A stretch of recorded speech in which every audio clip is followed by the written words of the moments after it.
This is the President of the United States. Who is this? Is it you again? Look behind you. This is my private line. How did you get through? They're everywhere. All the time. We see them every day. But you have to look behind you. There is nothing behind me. How did you get this number? The spaceman told me. What spaceman? It doesn't matter. They're telling you about monsters. Please, you must look behind you. Young lady, there are no monsters in the Oval Office. The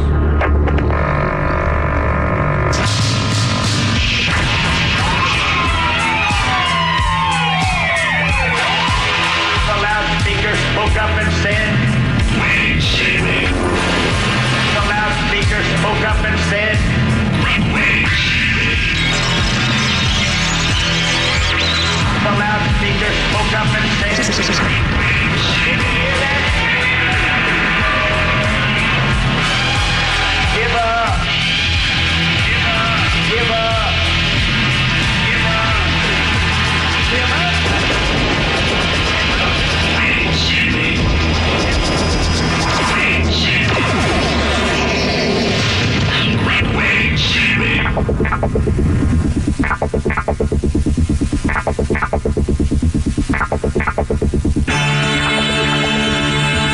I'm Clyde Lewis, and this is Ground Zero. The numbers to call tonight, 888-673-3700. That's 888-673-3700. Hope you had a fine weekend. This weekend, we've talked before on this program about dumping day, right? And we've said that, some very important stories sometimes get dumped on a Friday or a Saturday, and the reason why is because they don't want anybody to pick up on them.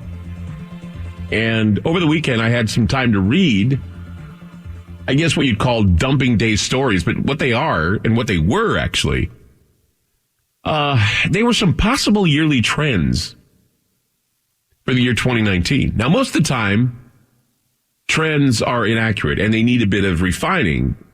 Sometimes they're close to the mark, and so it's fun to see just what may be in store for the new year. And what I saw was not very promising. And I'm wondering about how we are going to get through the next 6 months. Now, I don't normally speak of New Year trends or, I speak of the New Year trends probably around the last week in December. In fact, the end of the year show for me, or the first of the year show for me, is a show where I talk about what I believe will be probably the most important topic of the year, from what I can see. This year it was data. This year it was AI. This year it was a number of things. In fact, my first show was about data, day-to-day, 2018, talking about data, talking about the chip, talking about, artificial intelligence, talking about innovations, robot rebellions, all these things. And they certainly have become part of our mainstream. In fact, they were just talking a little bit about how now Google DeepMind is now becoming more and more human, or becoming more and acting more like a human, having some conscience. And I'm thinking to myself, boy, are they saying the singularity is closer than we think? Maybe. I said it was closer. But see, that was the trend I saw for 2018. And, in 2017, I said it was the year that the UFOs we'd know a lot more about UFOs in 2017. And certainly it happened, 2018. Well, I don't want to declare this my 2019 trend show, but, and like I said, I don't normally speak of New Year trends until the last week in December. But these trends I'm seeing, it appears that there are a lot of bleak future trends that have been issued, which I believe could be the reason why we have we've been seeing this drop in the stock market, a few points, dropping points. And, when you have that kind of dire view of the new year, I'm sure, we're going to be seeing the stock market plummet. We'll be seeing buyer confidence go down. who knows how Christmas is going to be this year? I mean, they haven't really told us anything about, what the cashiers and, the money changers have gotten for, Jesus and the presents and Santa. But I'm also looking at what's happening in Europe right now. The window of the world is looking through a glass darkly as fires are seen in Paris and riots are now being held on the steps of the European Union Parliament building in Brussels. I don't know if you've seen the footage, but I'll tell you, it was downright creepy to see blue armored vehicles moving through the streets of Brussels bearing the blue emblem of the circle and stars, indicating there's a force that has been trained to defend the fascist policies of the European Union, or, it's like, it just looked creepy. It looked like something out of a science fiction film. And they're being called out now. These armored vehicles are being called out now to, round up and arrest those who are rallying against taxes and immigration policies and all that. It looked like, 400 more. I'm sure there are about 400 arrested, mass arrest in France. I can't believe that. It's just, I couldn't imagine that kind of mass arrest here in the United States, but you know what? Anything's possible, right? Just reading that the American Southwest Air Mobility Command has taken to the skies to conduct their annual drill called Joint Forcible Entry Exercise. That's the JFEX exercise. For those of you seeing UFOs in Texas and Nevada, those aren't UFOs. What you're seeing is a military operation going on. Military planes in the skies. A lot of people have been wondering what's going on. Why are they flying out near Nellis Air Force Base? Well, I'm here to inform you that this unique large force employment exercise is among the most complex drills that the United States Air Force executes every year. It combines assets of all types: fighters, surveillance aircraft, electronic warfare platforms, and throngs of ground troops and equipment that are dropped off points. Basically, it simulates an enemy territory. They did a little bit of that kind of exercise here in Oregon. I can't remember what year it was. I was doing a Ground Zero Lounge. It was August. And somebody said, Clyde, you better get outside. There are black helicopters everywhere. I looked out, and sure enough, black helicopters. There were soldiers sitting on the sides. They were snapping photos of people, looking up at them and pointing because there were flashes of light. I had a buddy of mine drove me up to my area where I lived, showed me the black helicopters going on. It was really odd. I actually broke away from a Ground Zero Lounge to get into a car and speed up to my house. It was about 2 or 3 blocks away. And the black helicopters were circling around the area near my home. And then we went back downtown again, and the black helicopters were landing on buildings and taking off in the middle of the street, basically landing people and extracting them. And they said it's a simulated activity, so they know what to do. They need to know the area, the lay of the land. It's for enemy territory, they say. But I have a feeling it's for this area. When they're doing it in major cities, they're getting an idea of where the bridges are. They're getting an idea of where the hospitals are. They're getting an idea of everything. Because, when you see this, a lot of people see this exercise as a warning of things to come, as JFEX uses anti-access and area denial strategies to keep an enemy from infiltrating contested territory over long distances by surprise and setting up a foothold to expand their operations. Now, this can be used to protect our borders from any and all enemies willing to invade. And so that's why this exercise, it's a really important exercise.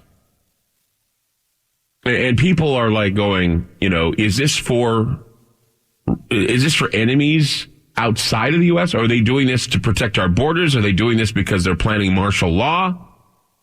Believe me, there are a lot of conspiracy theories right now. This is like Jade Helm. Remember Jade Helm, how everybody was having a conspiracy theory about Jade Helm? Everybody had an idea what Jade Helm was. They thought it was some sort of a martial law plan that was being put together. We saw it as a Raytheon plan where AI was speaking to commanders. They were using, it's the first time they introduced artificial intelligence into the combat zone. And they went into cities that they said would be problem cities, like Los Angeles, places like Texas, places like Utah. They went into all these areas, and they were working on these areas, and they were saying, these are some problem cities. And we were even looking into the idea that the Smart Cities Network, which are UN troops that are supposed to be dispatched if there's any problem in the United States, there are certain cities that have signed up for the Smart Cities Network, where UN troops are or can be called in to bring order to areas if there's ever a state of emergency. Now, you may say to yourself, well, this is all an old conspiracy theory, Clyde. This is a big conspiracy theory. You know, the idea of the FEMA camps. I mean, Alex Jones covered this. I mean, you know, I can hear everybody saying, you know, this is old stuff. Well, yeah, it's old stuff. REX 84, if you remember, was old stuff. That was the idea of gathering people, mass gathering of people by the military and by police and putting them in camps. But see, REX 84 would be implemented if there was a rush from the border of immigrants. Now, we've been having that caravan situation that really the news has been ignoring. But, you know, the border being bombarded with people is definitely a reason to act, definitely a reason to fend off an invasion. Now, people say, oh, it's not an invasion, Clyde, it's immigration. It's looking for some sort of a refuge. Well, okay, yeah, some of them are. And I know that. But there are a lot of them that really are saying that they're here to invade. There are a lot of them that are saying they're here to just cause trouble. And even Mexico has said, you know, they want to weed out those guys too.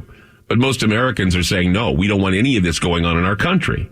So, this is why tonight I wanted to tell you that one of the trends that I saw for 2019 is an old story that, I don't know, has gotten some, fuel lately because of what is going on in France. And that is that trends for 2019 indicate that perhaps the United States is preparing to be in a state of perpetual emergency.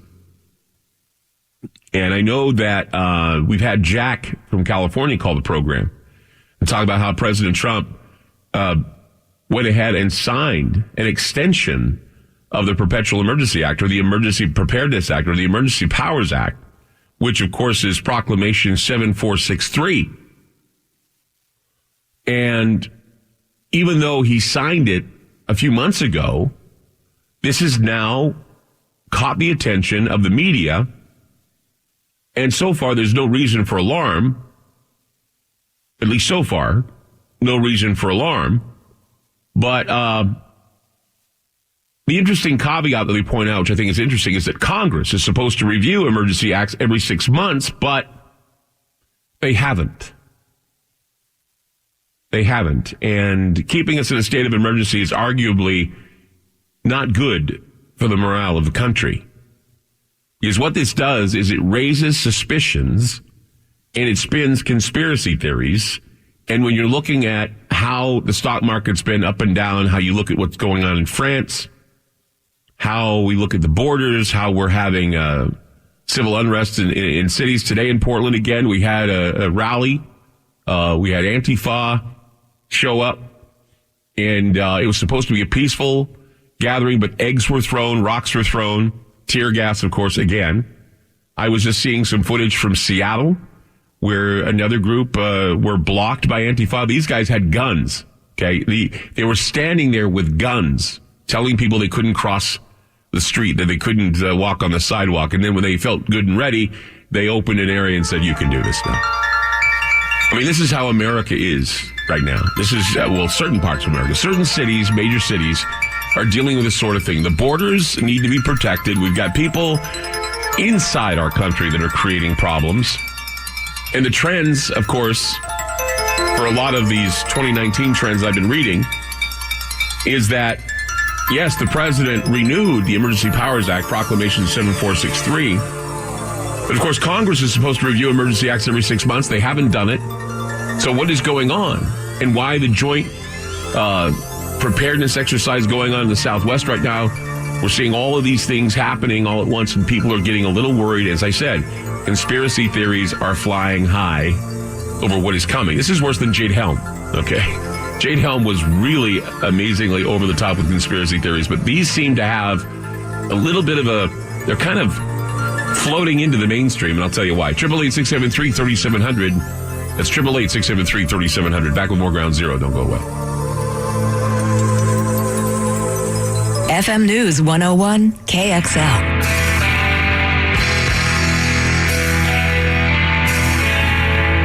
I'm Clyde Lewis.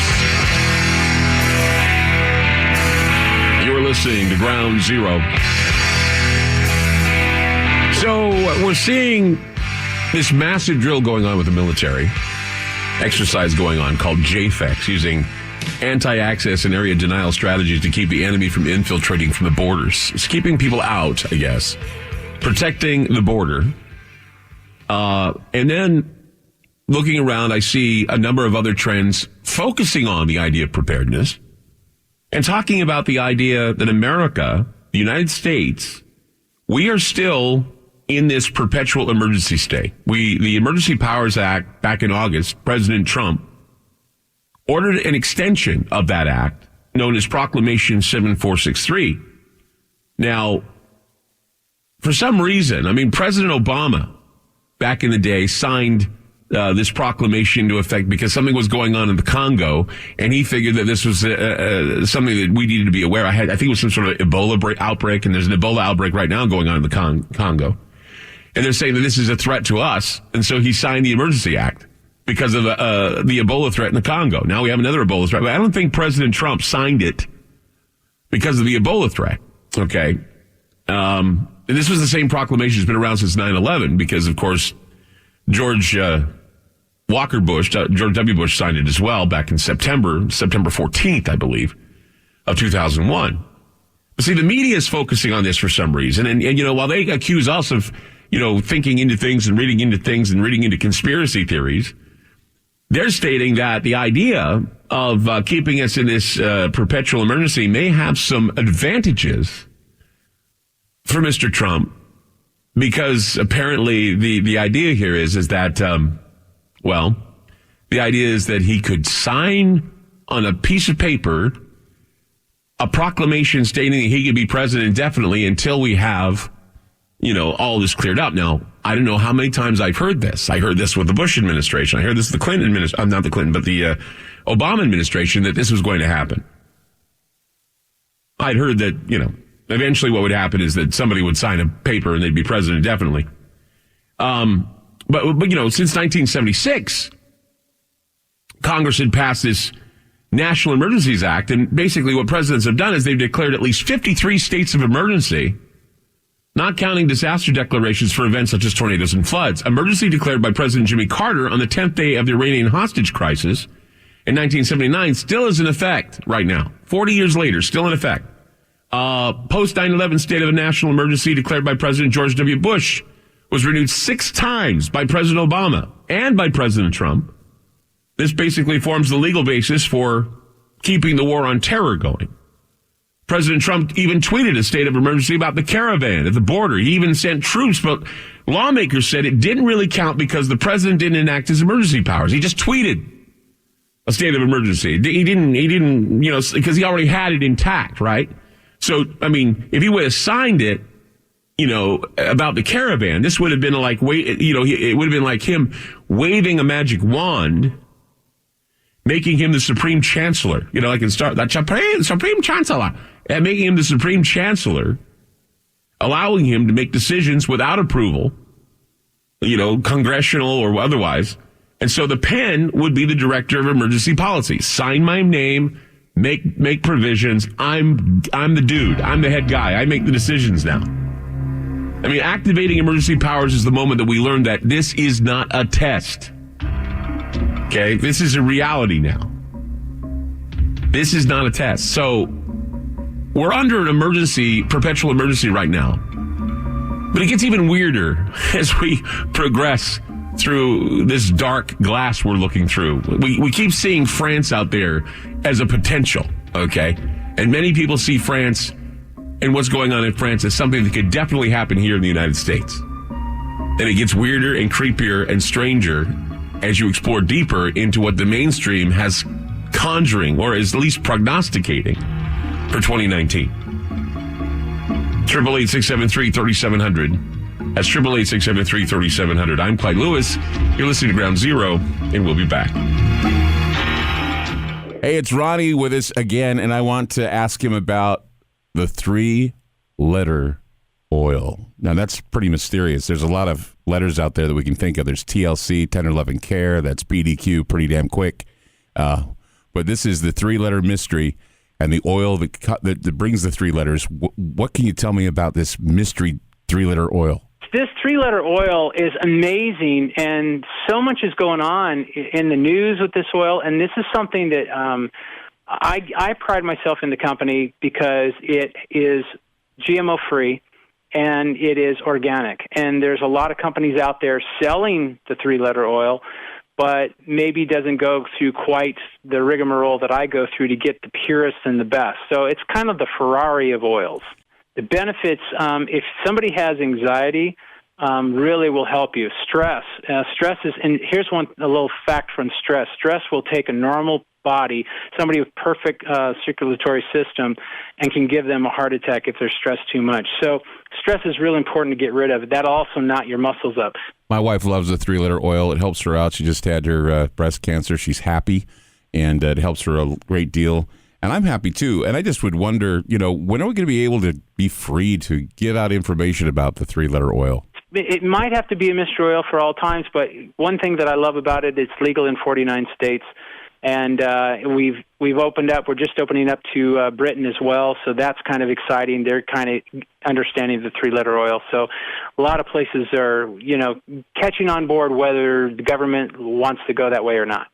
Well, I love it. It works. And, Ronnie, I'm so glad you have it out there for everybody. Where can we pick it up? AncientLifeOil.com. That's AncientLifeOil.com. Thank you, man. More with Clyde Lewis and Ground Zero on FM News 101. The management of a hypothetically unruly populace. Insurrection, civil unrest could be considered a domestic emergency. Insurrection, civil unrest insurrection, civil unrest could be considered a domestic emergency. Insurrection, civil unrest emergency. The management of a hypothetically unruly populace. Instead of evaluating the objective strength or weakness of an argument, people will just hear the phrase conspiracy theory and automatically associate it with some wild, fanciful story. You're awake, by the way. You're not having a terrible, terrible dream. Also, you're not dead and you haven't gone to hell. This is your life now. This is us. This is our country. The internet is crawling with paranoid conspiracy theorists. Now, as we all know from our steady diet of mainstream mouthpiece establishment puppet programming and indoctrination over the years, the worst charge that can ever be leveled against anyone in our society is to merely call them a conspiracy theorist. There has been an explosion of conspiracy theories flying fast and furious over the internet. It wasn't so much conspiracy theories themselves as it was the people who believe in them. There's no doubt that in recent years, both many Americans viewed the world in very, very skewed fashion. And many outside of America had a totally conspiratorial view of America, including even the idea that 9/11 was somehow or other a put-up job that really wasn't done by Osama bin Laden and others. Conspiracy theories are more prevalent in our society today than they've ever been. They were all part of a hidden, corrupt network. And what's more, they were out to destroy him. The conspiracy theory is something more than just paranoia from the fringes of society. It's a dramatic expression of a uniquely modern anxiety. The sensation that you are trapped within the invisible design of a greater power. What you know you can't explain, but it's there, like a splinter in your mind. In the United States in particular, these fears have deep roots that tangle down into the core of the American identity and beyond. I'm Clyde Lewis. You are listening to Ground Zero. Numbers to call tonight, 888-673-3700. 888-673-3700. Now, it can be argued that, we've been under a state of emergency since the time of FDR, actually. Of course, President Kennedy's shooting, that didn't help any. But it was 1976 when Congress passed the National Emergencies Act, where presidents have declared at least 53 states of emergency, not counting disaster declarations for simple things like earthquakes, tornadoes, and floods. Jimmy Carter declared a crisis in 1979. We're still under that crisis 40 years later. It's the Iranian hostage crisis. We're still kind of under that right now. We're still under the post 9/11 state of emergency. We're under that right now. Because President Trump basically re-signed it as a threat to terrorism. There's a threat to terrorism.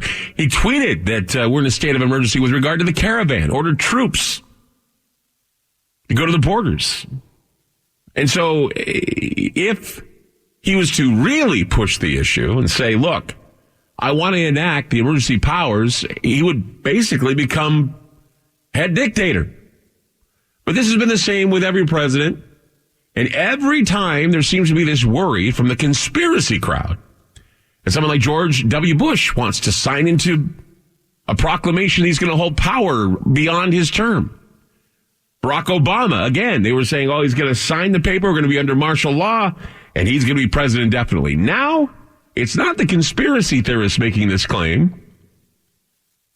Now we're seeing a number of people, or at least a few publications, I'd say liberal, progressive publications, because this is a liberal thing now. It's a liberal mainstream media concern that President Trump would and could enact the Emergency Powers Act if by chance they find him guilty of all these things they say that he's done. And that's their biggest worry right now. All right. They're worried that once they start moving in and they find that he's committed some jailable offense. And apparently, according to the latest polls, a lot of Republicans are kind of dogging on the president now because of all these allegations. Activating emergency powers would mean, he could call in troops to protect him. He could call in whatever he wanted to. He could just wave a magic wand and say, I'm in power, guys. He could do that. That's what they're worried about. See, every day we take for granted that broadcasters in every state in the country provide an emergency broadcast alert test. And there are probably some of us who have heard it so many times. We could probably recite the entire 60-second reminder that it's only a test. Gosh, I remember when I got into radio, my career, they said, you're going to do your first EBS test. And I said, oh, you mean, do I have to do it live? And they said, yeah. And so they said, well, here's the card. You have to read verbatim. I said, I don't need the card. This is a test. For the next 60 seconds, your station will conduct a test of the emergency broadcast system. This is only a test. Beep. Then the FCC, in voluntary cooperation with the FCC and other authorities, have developed this system to keep you informed in the event of emergency. If this has been an actual emergency, you've been instructed where to tune in your area for news and official information. I had that memorized even before I got into radio. Okay? And so, you hear that every day. I'm sure some of you can recite it like the Pledge of Allegiance. It's almost like the Pledge of Allegiance, okay? And the national anthem is the beep sound you hear all the time when they play. And did you know that we can't play that signal to demonstrate it on the air? If we did that, we would be fined enormous amounts of money. If we did that. Remember that movie Knowing? The movie Knowing, when it came out, that, the film that was about the sun blowing up and killing everybody? They ran that on CBS, the preview, or they ran the preview on CBS, and you could hear that tone. They got fined like thousands of dollars because of that. Ground Zero used to have it. We used to play it all the time on Ground Zero until one day we got and we got into big trouble, and they said, don't do it ever again. We didn't do it because we didn't want the fines. And somebody else did it, and they got fined. They shut down a bunch of radio stations. So that little tone you hear, that pulsating tone you hear, the emergency broadcast, that is a sacred tone. And you can't play it on the radio unless you're really seriously wanting to get people riled for a test. So it's pretty amazing the way this is all set up. Last October, there was a new process alert that was tested called the wireless alert system. Everybody remember that? It's where your cell phone was alerted. It was a simultaneous test of the wireless alert system. It was a new system where the president can directly inform anyone about a national emergency if it's warranted. I was with my friend when it happened. We were in his car. Mine went off and then his went off. And then I got a phone call from a friend of mine who said, Do you want to know what was weird? I was at a Walmart, Clyde, and everybody's phone went off. It was like you could hear all these phones like going off. All these phones are going off in the Walmart, and it was just like surreal. Well, yeah, that happened back to, I mean, if you recall back in October, the media had couched this as a personal tweet from President Trump, and many uninformed Americans took to social media to decry the injustice of being informed in the event of a national emergency. As a matter of fact, there were 3 New Yorkers that filed a federal lawsuit saying that the test violated free speech and was an unconstitutional seizure of electronic devices. The lawsuit was politically motivated. They were saying, well, you know, I don't want to get some tweet from President Trump when he's angry at, and they were saying, rest assured, the president won't abuse the tweet privileges to give you an emergency notification. And of course not. I mean, this is ludicrous to think that he would do that. Government agencies nationwide have issued more than 40,000 emergency alerts to cell phones since the year 2012. 40,000 emergency alerts to cell phones since 2012. What made this one so special? That's the question. Why did they test it? Well, a lot of people had a conspiracy theory about that, saying they're testing us, they're preparing us. Well, you know, apart from the fact that your phone has gone off to report weather dangers and Amber Alerts and all these other things, but for some reason, the president sending out something on the wireless alert system got everybody paranoid. People were paranoid. Although we've had 40,000 emergency alerts sent to cell phones since the year 2012. It's also important to point out that vigilant Americans were actually thinking about why this system's been implemented in the first place. Many Americans were so concerned because this was not the first time phones were sending the familiar tones to warn of major emergencies.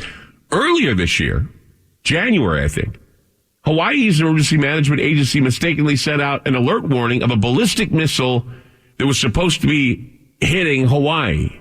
It reached more than 1 million cell phones warning people of an incoming missile.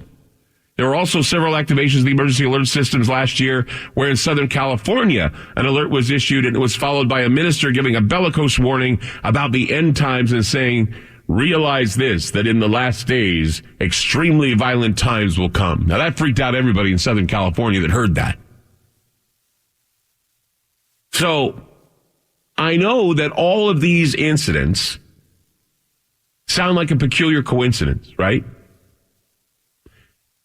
But recently there seems to be a bit of odd predicted programming being issued where some mainstream media outlets are now watching what is happening in Europe, and they are speculating about the same unrest happening here and whether or not the president would sign the proclamation giving him full power to avoid a possible coup.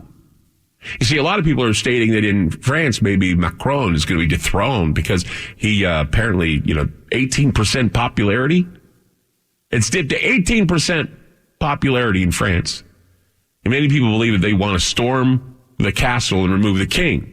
Remember King Jupiter? He wanted to rule France like Jupiter.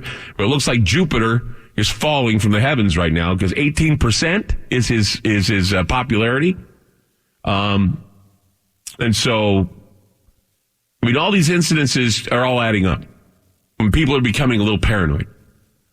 And many of you may not be paranoid because you're used to this. Because you listen to shows like mine, you listen to shows like Coast to Coast AM, AJ, those. You hear this all the time, right? You hear about REX 84, you hear about the FEMA camps, you hear about all this stuff. Now, I'm not going to preach FEMA camps. I'm not going to talk about Jade Helm. I'm not going to talk about any of that right now.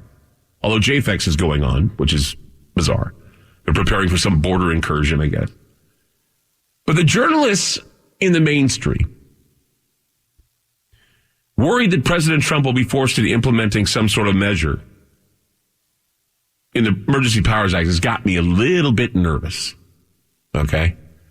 Whenever they started talking about the president being crazy, I got a little bit nervous. Because if they wanted to prove he was crazy, they'd go to all ends to try and malign him and make him sound crazy. Well, when that failed, they did this, and they did this, and they did this. Now I'm hearing jailable offenses on the news. I hear the term jailable offenses, and I get really, really, really perturbed. Because now I'm beginning to think it's getting serious, and these guys will go to do whatever means necessary to prove these things and to make them real, if they are or they aren't real, doesn't matter. It doesn't matter because, over the weekend, I just want to tell you what happened. I was in my office doing a few things. I've been working on a few things in the background. And I stumbled upon an article in The Atlantic with the headline, quote, this is the quote of the headline. It said, "What the president would do if he declares a state of emergency." Now, the problem with the article is it's so super biased and so ultra paranoid. Even I don't think I would write something that paranoid about President Trump. Really, I don't think I would. But this was a preview, I guess, of an article that is going to be released in January called "In Case of Emergency." It's supposed to be published in their January 2019 issue, but this was a 2019 article released recently as a preview to a published 2019 issued article called "In Case of Emergency."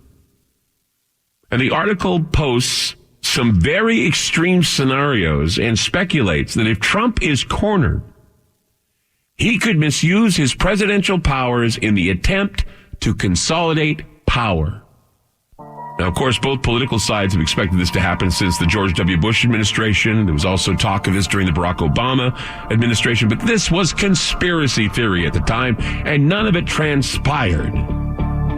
But now the mainstream is coming forward and saying that they believe that President Trump will pull the switch and become president beyond his tenure, utilizing his emergency privileges. Now, think of all that's being said in the media about jailable offenses and possible indictments and investigations, not only with Trump, but with the Clintons and the Obamas.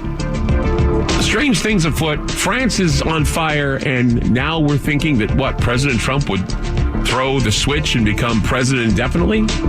That's a little bit much, but it's highly possible. Could happen. Weigh all the issues out tonight on Ground Zero. 888-673-3700. We'll be back with more. Don't go away. FM News 101 KXL.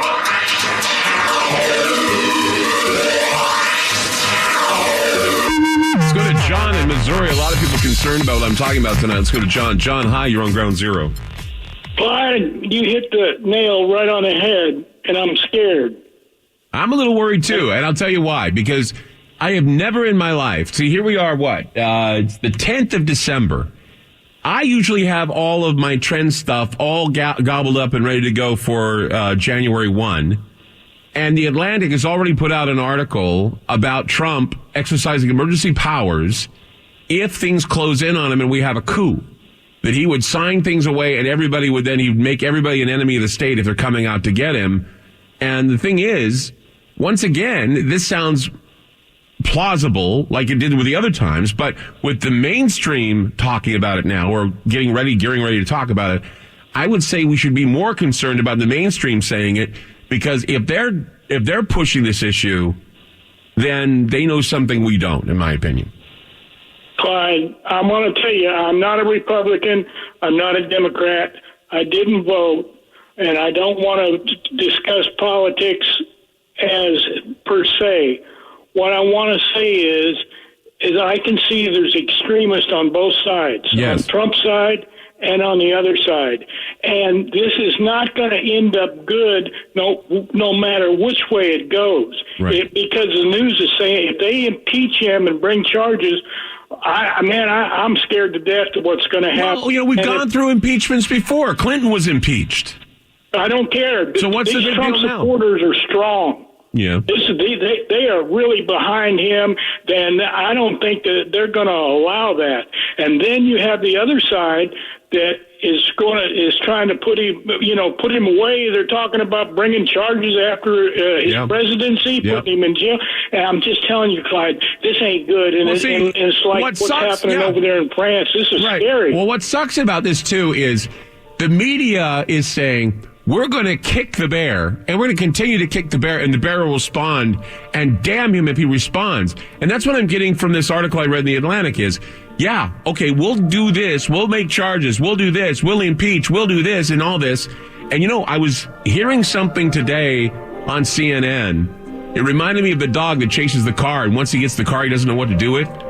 Brooke Baldwin was on CNN today, and when they started talking about impeachment and charges being filed against him, there were commentators on there. You could tell they were scared to death about what they were saying, as they said, and I quote, "This is uncharted territory. We have never, in the history of this country, ventured forward with this type of charge against a president. And if we pull through and I told you, I'm not Republican or Democrat. No, I know, but I want to say one more thing. Go ahead, quick. I would not want to back Donald Trump into a corner. I would say the same thing. I would say he will react. Well, that's what I say. He would react, but I just thought I would point out, though, that when I was, and it was just something I caught this morning because I was thumbing through the news today before I went to work. Saw this, and it looked as if a lot of the commentators were chilled.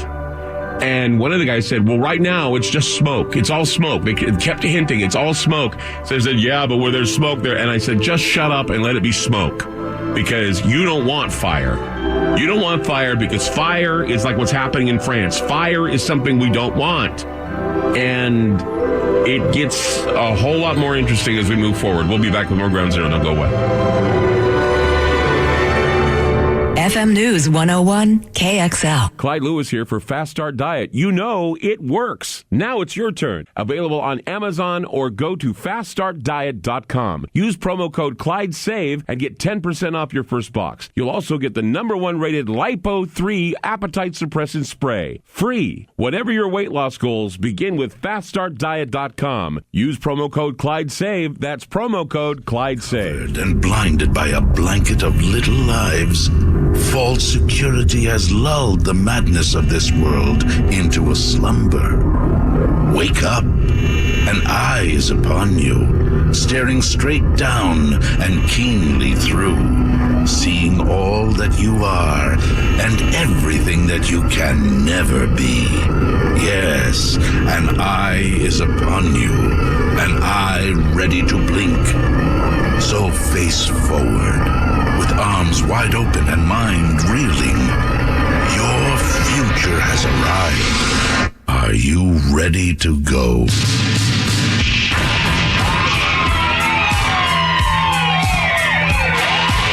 The loudspeaker spoke up and said, "Wait, Jimmy." The loudspeaker spoke up and said, "Wait, Jimmy." The loudspeaker spoke up and said,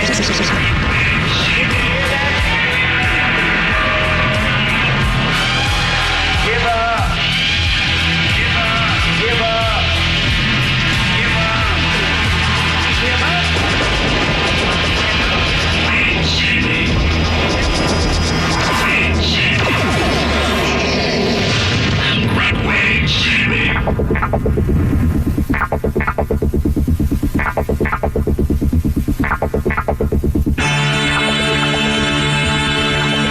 I'm Clyde Lewis, and this is Ground Zero. The numbers to call tonight, 888-673-3700. That's 888-673-3700. You know, conspiracy theories are spun all the time. And, a lot of people mistake conspiracy theory talk for political talk. And it's not political talk at all. In fact, conspiracy theory is apolitical, meaning it's just not politically motivated unless, of course, you say it's some right-wing conspiracy or some left-wing conspiracy, as some well-known political figures have said. And the media, of course, can spin their own little conspiracy theories until they become true, such as Russian collusion and other things. And, many police officers actually spin conspiracy theories in order to try and nab a criminal.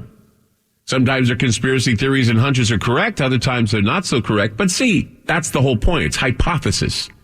Making a hypothesis and speculation are part of trying to figure out just what's going on behind the scenes, or at least try to have an idea of where we're going in this country and where we're going in the world and where we're going with certain subjects like aliens and NASA and planets and all of it's all tied together.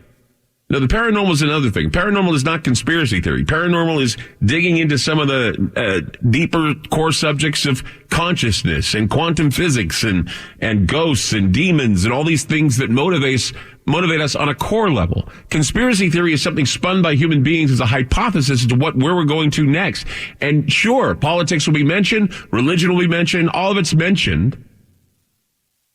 And it doesn't make it a political topic per se, it just makes it a topic that brings awareness to everyday events so that you can be prepared for what is coming. Now, I don't know if anybody's noticed, but things have taken a wide turn.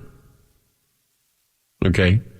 They've taken a wide. We talked about the fourth turn. We talked about the generational turn. We talked about how things change, and they change abruptly. And we need to be aware about those abrupt changes where we may have to reevaluate our stand on things. That's one of the reasons why people say, well, Clyde, if you don't take a stand, what are you worth? Well, I'll tell you what. I take stands after I've evaluated what it means to take that stand. I'm not going to take a stand because it's politically expedient that I do so, or I have to kiss ass with somebody and make me feel more popular. I don't care. It's my dignity and my pride and my own self-image to keep myself abreast of everything rather than having my cognitive bias take over. I know many people say, oh, you have a cognitive bias, all right. You're pro-Trump. Oh, you have a cognitive bias, all right. You're anti-Trump. No, I'm just talking how I see it. And for the longest time, I've said, and I said it last week, and I'll say it again. If you listen to some of the, I guess you could say the fathers of the New World Order, if you listen to what they have said, Henry Kissinger, Zbigniew Brzezinski, all of these guys, okay, George H.W. Bush, you know that this New World Order they were proposing, they want to propose, the 2030 Summit, the United Nations Green Team, the Green Party, the political moves, all of these things now are slowly infiltrating every last breathing democracy and republic on this planet. And with parts of France now in flames, and knowing that this is all part of some anti-globalism protest, we're seeing that type of anger spreading to other parts of Europe, including Belgium and the Netherlands. And as I said, it was weird looking at video footage of the parliament in Brussels being attacked and seeing these blue armored vehicles with the European Union flag on them. And I'm seeing them going, wow, this is just too peculiar, too weird. And when you look at England, what's going on in England, it's also having its share of marches in the streets and people screaming, tear down the fences and open the borders. And the fact that here in America, Antifa is using the threat of violence every time they show up. In fact, tonight we had a simple demonstration here in Portland that turned out to be another Antifa rally where the Antifa showed up, threw eggs, and it was a big mess and tear gas and everything else. And so, what is the problem? Why are people so angry? What's going on? There was another situation, I think it was in Seattle, where we saw Antifa armed with guns. And so we're wondering if there's going to be a lot of violence happening within the next 2 years, leading up to the 2020 election, leading up to, who knows what's going to happen. And we're seeing the globalists now conducting an all-out war, not only upon our president, but we're seeing that, people are noticing it and they're rebelling and they're angry about it. Okay.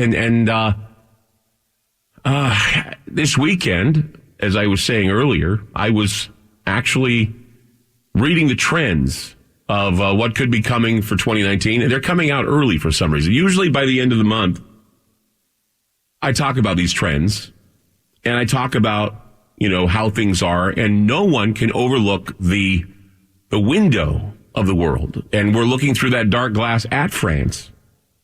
It's downright creepy to see all this happening. And one of the things that's happening here in America, as I said in the first hour, we have in the American Southwest, the Air Mobility Command has taken to the skies to conduct their annual drill called Joint Forcible Entry Exercise, or JFEX. People have been seeing all kinds of strange lights in the sky, wondering what they are, thinking it's some sort of invasion. Well, it's not an invasion. What it is that it's a large force employment exercise, one of the most complex drills the United States Air Force executes, and it combines assets of all types, including fighters, surveillance aircraft, electronic warfare platforms, and all kinds of ground troops and equipment that are dropped into or dropped off of in a simulated enemy territory. It's the idea of anti-access area denial strategies to keep an enemy from infiltrating contested territory over long distances by surprise and setting up a foothold for expanded operations, namely protecting the borders and protecting the people. That's what they're doing. And this is something that people see as, oh my gosh, they know something we don't. They're preparing for something greater. Something greater is going to happen. Meanwhile, trends for 2019 indicate that perhaps the United States is preparing to be in a state of perpetual emergency. See, back in August, President Trump ordered the extension of the act known as Proclamation 7463. And this, of course, has caught the attention of the media, but so far there has been no reason for alarm. But then again, leave it to the media to actually bring up the fact that that Congress is supposed to review emergency acts every 6 months, but apparently it's not done so. And so people are thinking, keeping us in a state of emergency, huh? I wonder what Trump's going to do if we decide that we're going to prosecute him if he faces jail time. Will he sign a paper making him president indefinitely? Are we going to be able to get him after that? No, you're not. And that's the fear.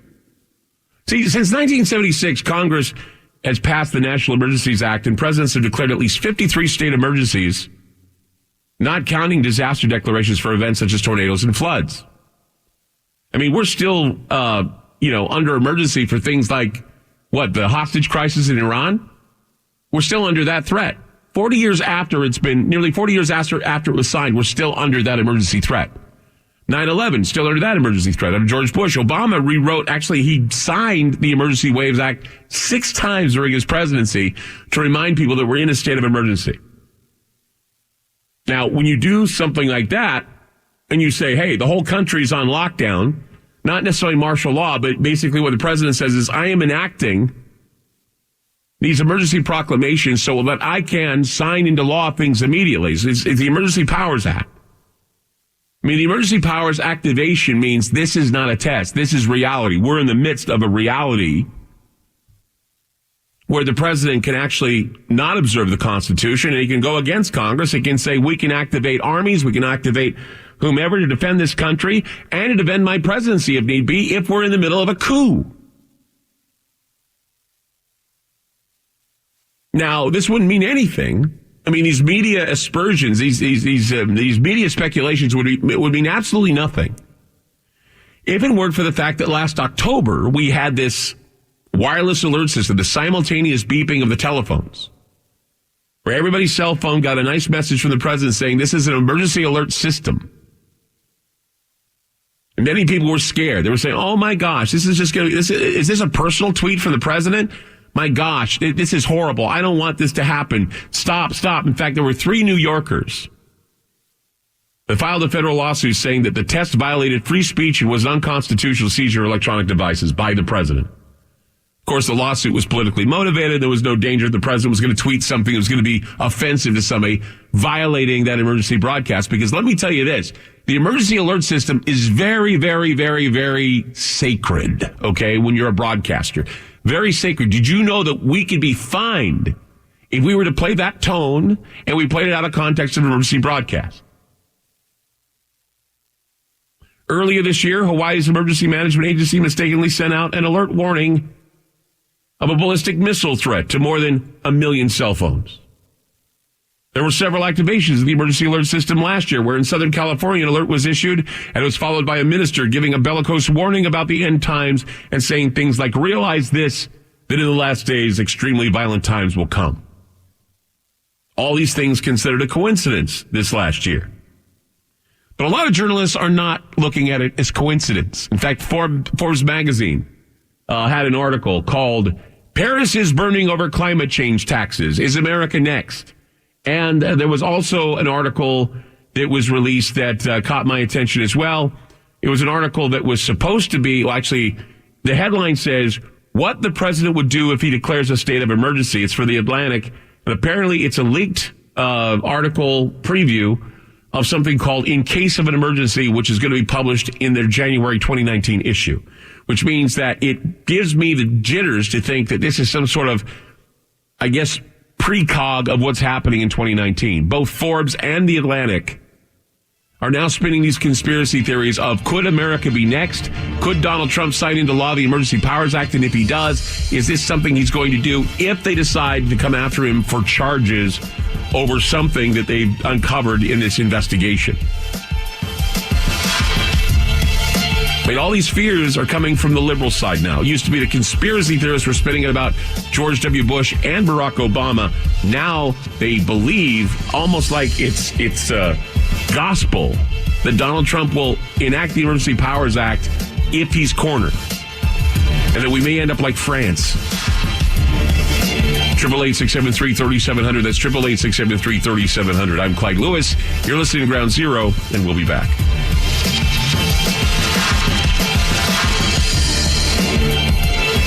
FM News 101 KXL.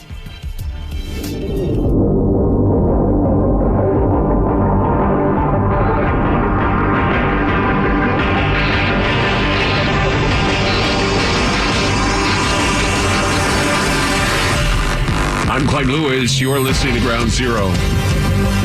Ronald Reagan and REX-84, there's where the whole idea of government takeover took place. Okay, and it was based on a little bit of history. Of course, back in the time of FDR, there was an attempted coup on his presidency.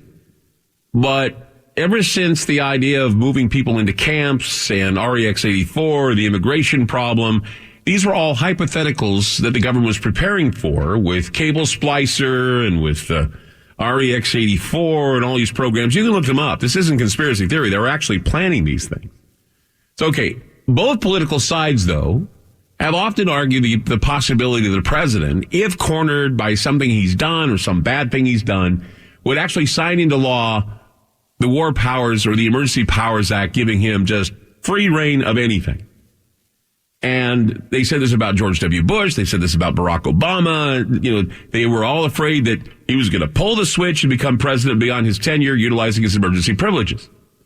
Well, now the liberal side of the fence, from Forbes to Atlantic to, I haven't noticed anyone else yet, but I'm sure I will. They're putting out publications for trends of 2019, and they're prognosticating, or at least they're mind reading, or they're using their proven powers of remote viewing. I don't know what it is. But they're saying that they believe that this is going to be reality here in the United States. And what we're seeing in France could happen. You know, the civil unrest we're seeing in Europe and everything else with the allegations of felonious activity in the White House, we could be seeing something similar. The mainstream press is about to begin 2019 with a warning that what is happening in Europe will happen here, and that if allegations of misconduct can be proven with President Trump and several people surrounding him, perhaps they could face jail time. But there's also a contingency that actually believes that there are many others that are under investigation that may be prosecuted, including the Clintons and their associates, the Obamas and their associates, anyone affiliated with the Clinton administration or the Clinton campaign. See, this is a monumental point of concern, I believe. The rumors of a coup are now floating around Washington, and with it come drastic measures that can occur at any time in the future. I mean, this is not a guarantee that this will happen. I mean, but the mainstream hinting at the possibility gives me the creeps, okay? Because, I mean, anytime they started talking about, you know, coming after Trump for being crazy or whatever, I got a little weirded out by that because I'm thinking, boy, this is desperation. But now the mainstream is ready to put out an article or put out several articles about being prepared for a moment of instability on a much grander scale here in the United States. The situation in Europe right now is important to use as an example of how a nation can be pushed to the brink, bringing violence to major cities. And this is the example they keep citing in these articles in Forbes, The Atlantic, and I'm sure there'll more to come where people, in fact, the picture they used, it was interesting. It was the president's pen, and it said, in case of emergency, break glass. In other words, if something happens, where the president goes into panic mode, he can enact this emergency system. And they're pointing to all things about what we've experienced this year, that the phones getting the texts and all these things that add up, the strange emergency broadcast type things going on, and whether or not we're going to wake up one day to an emergency broadcast that tells us something has happened. We're right now in the middle of something, a coup. The president is in danger. I mean, they're just throwing up all of these possibilities right now. And the thing is, they're doing it, and you know, that's something that I would do if I knew that this was going to be the case. But they act as though that this is an inevitability.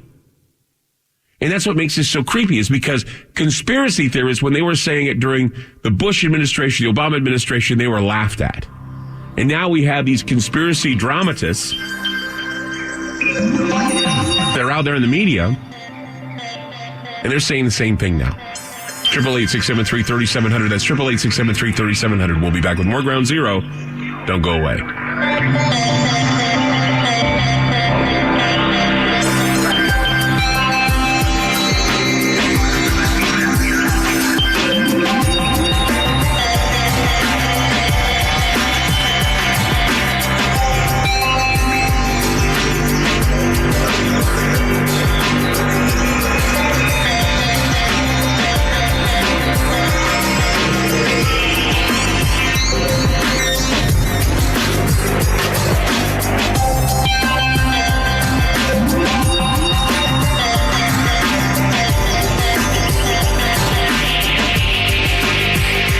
FM News 101 KXL. Hey, on the phone with me is Ronnie at GetTheT.com. Ronnie, I got to tell you, I'm getting emails. People are writing me and they're saying they're using the tea, and I'll tell you, they're very happy with the results.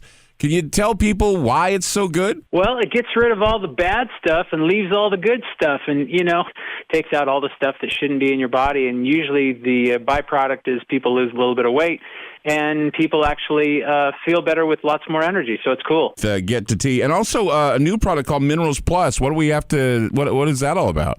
Minerals Plus is cool because a lot of times we're deficient in some things. There's 72 trace minerals that are inside that product, as well as potassium, magnesium, and coral calcium. So it's kind of a bumper. You take one or two of those a day, and that'll bump your energy too, because you have fuel to run on. So I'm very excited. It's been selling really well. Minerals Plus and Get the Tea at GetTheT.com. That's GetTheT.com. Ronnie, thanks for the call. Thanks for calling in. Thanks, Clyde.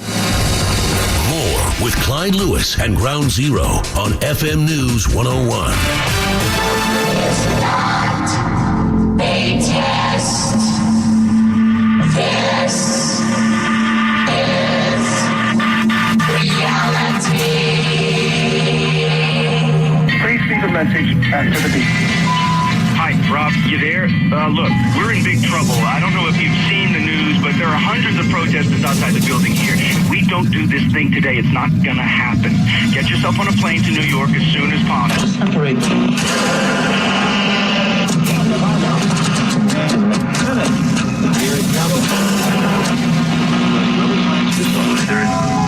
There's two things you don't talk about. One's politics, the other one's religion.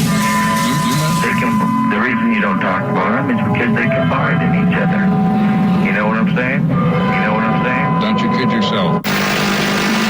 We're just getting reports of a shooting incident. It's not clear if the president himself has been hit, but apparently there are casualties.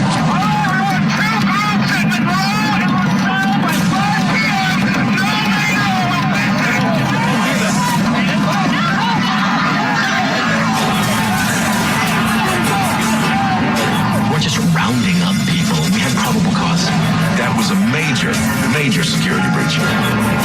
This time it seemed to me there was real hate. My caution to the administration would be that they ought to proceed very slowly before either committing the military power they have in the area. Unusual demands being placed on departmental officials. Daily briefings for the news media are suspended until further notice. Well, maybe history's been trying to tell us something. Superpowers, great powers anyway, cannot go time and again to the brink without eventually going over it. This is an ABC News special report. Now reporting, George Stephanopoulos. Good afternoon. We are coming on the air right now because President Trump... The following message is being transmitted by order of the United States government. Global Strike Command has confirmed... I think it was disgraceful that the intelligence agencies allowed any... Gentlemen, we have called you together to inform you that we are going to overthrow the United States government. I'm Clyde Lewis. You are listening to Ground Zero. Tonight, people are looking through the window at the glass darkly. France is in the sights. A number of liberal papers and magazines are all saying, this could be us. Look at what's happening with the Miller investigation. Look what's happening with the possibility of the president facing jail time. Oh, my God, the world's coming to an end. Well, they were spinning it that way. Even before even the last chime in this year ceases to vibrate. Even before the last chime in this year ceases to vibrate, we're already talking about 2019 being hell because of what's going on. That we could be like France because you look at England, you look at France, you look at Belgium, you look at Switzerland. Everybody's going crazy in Europe. It could spread over here to the United States that they're worried about right now because of what's going on with the president, what's going on with the investigations. And they're bringing up that old standby saying the president, in a fit of panic, will sign the Emergency Powers Act and say, I want control. Now, Clinton didn't do it. He was impeached. Nixon didn't do it. He resigned. And then they thought that it would happen to Bush. Didn't happen with him. They thought it would happen with Obama. Didn't happen with him. Now, what conspiracy theorists were theorizing about many years ago, the mainstream has decided to prognosticate for 2019. And it's really bizarre that they're taking this stand. Because at first they denounced it a conspiracy theory. Now they're saying, oh, it's a possibility with Trump. Trump would do something like that. It's in his personality. Okay. 888-673-3700. That's 888-673-3700. Let's go to Dan in Washington. Hi, Dan. You're on Ground Zero. Yeah. This whole thing, France and everything, you know who Thomas Paine was, one of the founders of the Constitution? Yeah. He said, anytime the government ceases to be for the people have the right to overthrow it. And I'm going to assume Donald Trump is one of us, and if he decides that the government is not for us anymore, I agree. He has the right to declare martial law and shut this government down. But it's not declaring martial law. He's going to be just signing papers saying that, I mean, he could declare martial law if he wanted to. But declaring martial law is a really, really big process. It's more than just saying, I want martial law. I mean, there's more to it than that. I think I'd that... like to ask you that question. What? Do you feel like the government has ceased to be for you? Long time ago.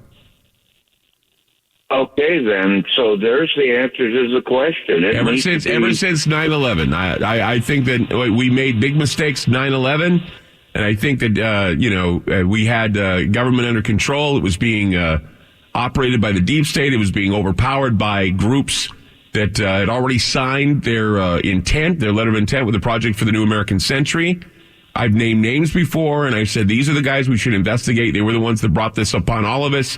And you're still arguing over whether or not Obama this and Clinton that, instead of talking about what's important, and that is what brought us here. And what brought us here was not Donald Trump. Okay, but do you think Thomas Paine is right? Is the time here now to overthrow this government? I don't know if the time is now. The people decide that. Well, I'm telling you. And it depends on what you mean by overthrowing the government. You know what I'm saying? It's like, what do you mean overthrow? I mean, overthrow would mean what? Overthrowing the president, or it would mean the president declaring martial law and everybody is under his thumb? The president needs to declare martial law. Why does he need to declare martial law? Why would you want him to do that? Because obviously the Congress and the senators, they're not doing anything. We've got 20 million illegal aliens in this country. It's an invasion, and they're refusing to do anything about it. Now, just to let you know, did you know that France had the same problem with immigration, and the people were angry about immigration, and it wasn't just the immigration that ticked them off, it was also the tax. The tax pushed them over the limit. So what you're saying right now is the same thing the French had said before they decided to riot. Okay, but we can go that route. God wants 10% of your income tax or your tax to go to the church. That's what he said for a tithe. The government's getting 30% if you're making $40,000 a year and you're a single man. And then Oregon's getting another 8% if you work in Oregon.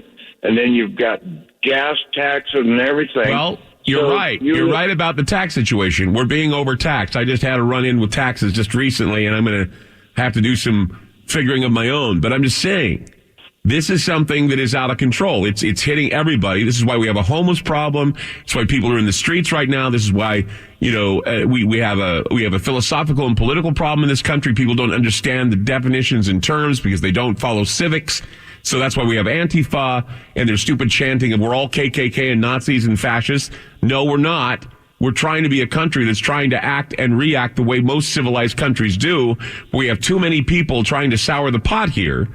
And now we have a media that is prognosticating the possibility of a president that's going to basically declare emergency powers to keep him from being taken for any kind of felonious charges that they may be bringing against him. Well, yeah, and I look at you and what's going on with your life and your family, and you're having to get donations for medical care for your wife, and that's wrong. It is wrong. It should be taken care of. I know, but it's not. And that's the thing, is that it's not. And, people, though, have shown that they can come together rather than fight. So here's the deal.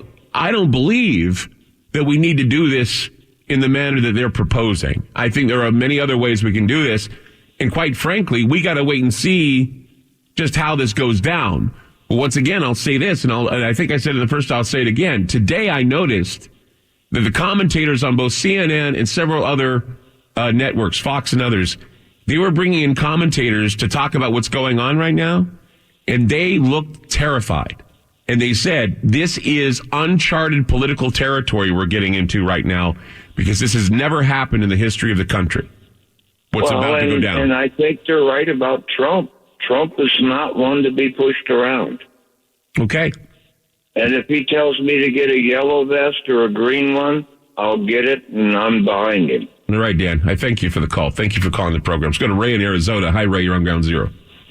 Hey, Clyde. Good show.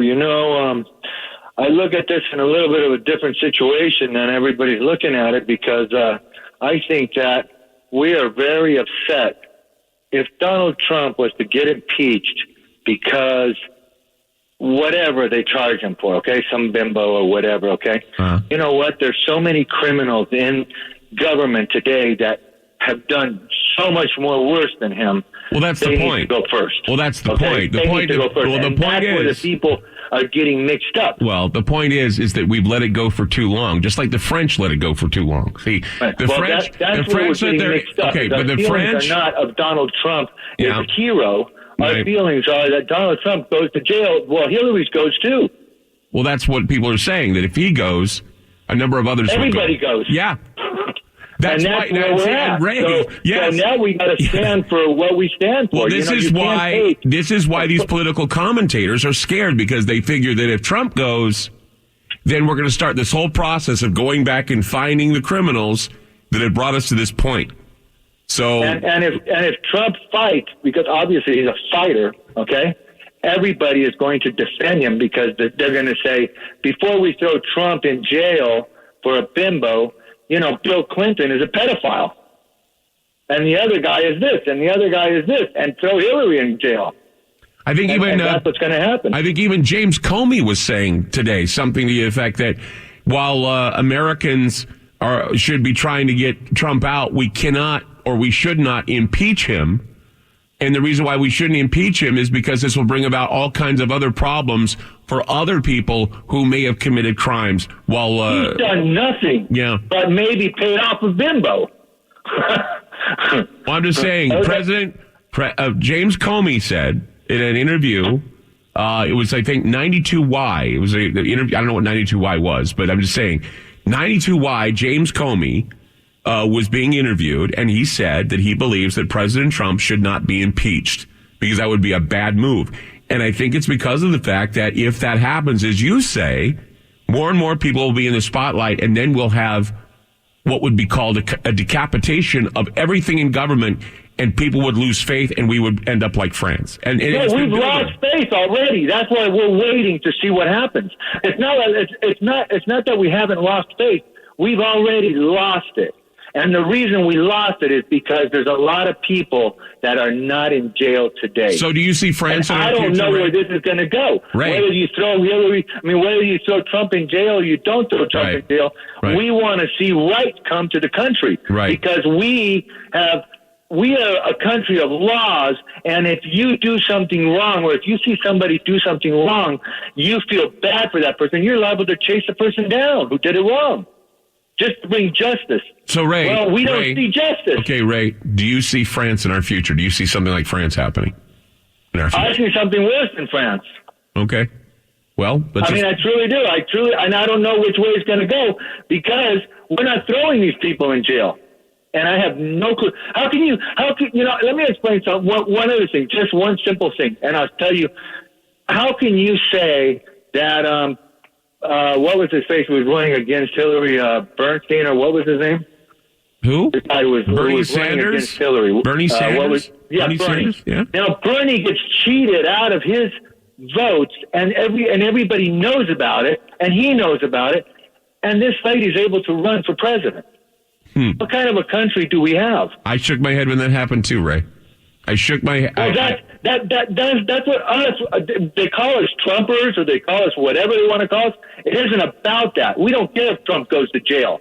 Everybody should go. I want to know how many Trumpers are out there that basically sympathize with Bernie. I want to know because there's got to be a soft spot somewhere in America's hearts for a guy who gave it his best, even if he was a socialist, gave it his best, and Hillary Clinton took the knife and dug it right in his back, and they let it happen. How can the Democrats even think about talking about her running again? Well, they're not. That's the whole point. They're not. She is.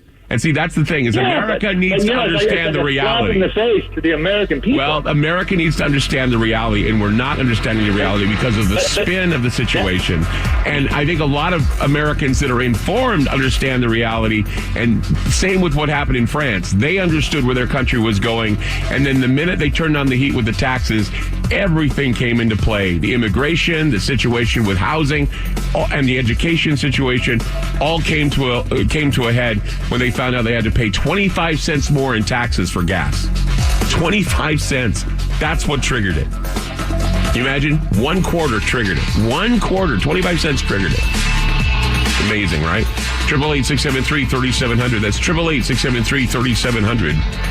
I'm Clyde Lewis. You're listening to Ground Zero, and we'll be back.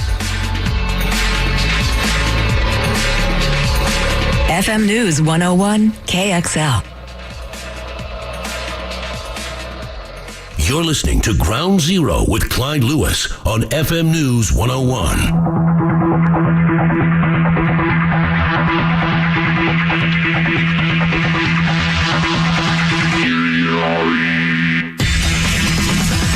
Triple 867-33700. That's 888-673-3700. Go to Alvin in California. Hi, Alvin. You're on Ground Zero. How you doing, Clyde? You're one of my favorites. I love you. I enjoy your show every night. I don't miss it. And I telling you, guy, I do a lot of traveling. I'm in entertainment business. I do movies. I do films, and I also have a hip hop artist. And we travel to a lot of parts of the country, and I visit with a lot of different people. And I listen to them. I listen to a lot of talk. I look at TV. I kind of keep an eye on things. Kind of keep a pulse on it. Right. And I see it coming, man. I don't never call in the shows and participate in that kind of thing. I like to listen. Right. But this topic, it just made me call to ask you, you see it, I see it, a lot of your people see it. What do you think can prevent this? You're a worldly guy. You're very intelligent. Well, it's like I said, I think we need to reach back into what is called national memory. And I think we go back to our national memory and we try to recall the times we were together and the times we fought well together as a people. Grab from that, utilize that, and understand how it's done. Now, most of the things we've done to unite in this country have been done without bloodshed, without riots in the streets. Those who are rioting, those who are rallying, those who are rioting and rallying for outrage that doesn't mean anything, that basically rapes social justice, in my opinion, need to stop right now, and we need to tell them, your rioting and what you're doing is nonsense. Regardless of whether or not they have a gun in our face, whether or not they have anything else going on, what they are doing is worth absolutely nothing. It doesn't grab from the national memory. It does not reach out for patriotism. It doesn't reach out for anything except for self-interest. And so this is the problem.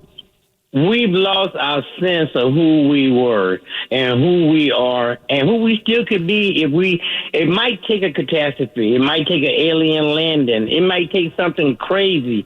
But I miss the Newberry people. Well, I miss, who they are? I miss that love too, and I miss that camaraderie we have in America, where we don't think that our opinion is the opinion, and we will ruin it for everyone else who wants to have an opinion that is different than ours. We don't create an enemy, we don't create the other, but we've been in the process of doing this for some time now. And you're right, it may take something where people are angry like they are in France to have us wise up, but the situation was it was fomenting for some time, and then the gas tax hit them and immediately they exploded. And what we're hearing from a lot of people is this righteous anger that is here in America, that we either need to focus on something constructive or we will have what we have in France going on. Like you say, there is a train collision, a freight train collision that is heading in this country. We're heading in this direction because the train has gone off the rails. And I would say that, Alvin, thank you for calling the program. But yes, we must draw from the national memory and realize what it was that brought us together and what is tearing us apart, and letting those who are tearing each other apart, which are a vocal minority, by the way,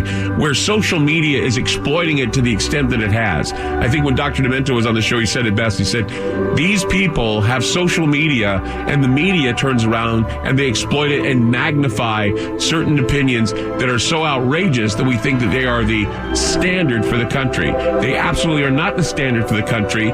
We need to understand that and realize that it's all a hoax and it's all a ruse by algorithms. Pay attention, because this is where we're heading. 888-673-3700. We'll be back. FM News 101 KXL. Are you intrigued by Paranormal Talk Radio? You'll love the new Paranormal Radio app from TalkStream Live.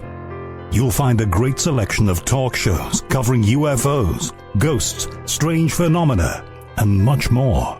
Download the Paranormal Radio app now and start listening to the very best in paranormal talk entertainment. The Paranormal Radio app, free in Google Play and the iOS App Store. Join me on a journey where getting lost is the only true destination, where the past, present, and future all coexist on the same timeline, where happiness is an illusion. This is the future we are in right now, where our phones are the first things that we touch when we wake up, the last thing we touch before falling asleep. Radiant, seductive screens we so love endlessly gaze upon. Much like you're doing right now. Well, welcome to a future where our true reflection is only revealed once the screen goes dark. Welcome to the darkness. I hope you find it enlightening.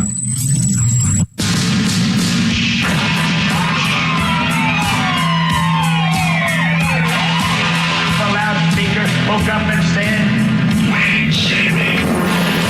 The loudspeaker spoke up and said, "Wait, Jimmy."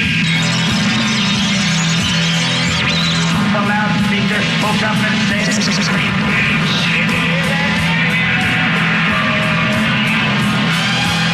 Give up.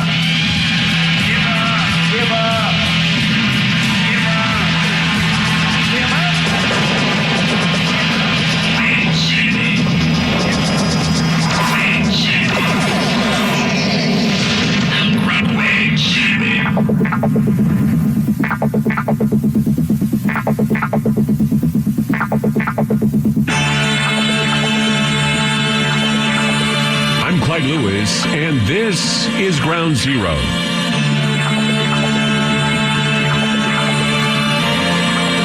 The number is to call tonight, 888-673-3700. That's 888-673-3700. You know, we're a little under a month away from 2019, the new calendar, January 1st. But if you read some of the trends from a lot of political liberal publications, a lot of writers and trend predictors, I guess, say we could be entering into some uncharted territory politically in this country.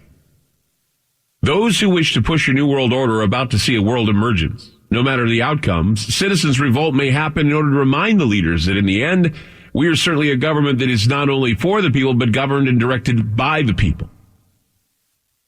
And a lot of these rumors of coup or these rumors of takeover and the fact that Donald Trump could enact emergency powers, I mean, this is all floating around Washington right now.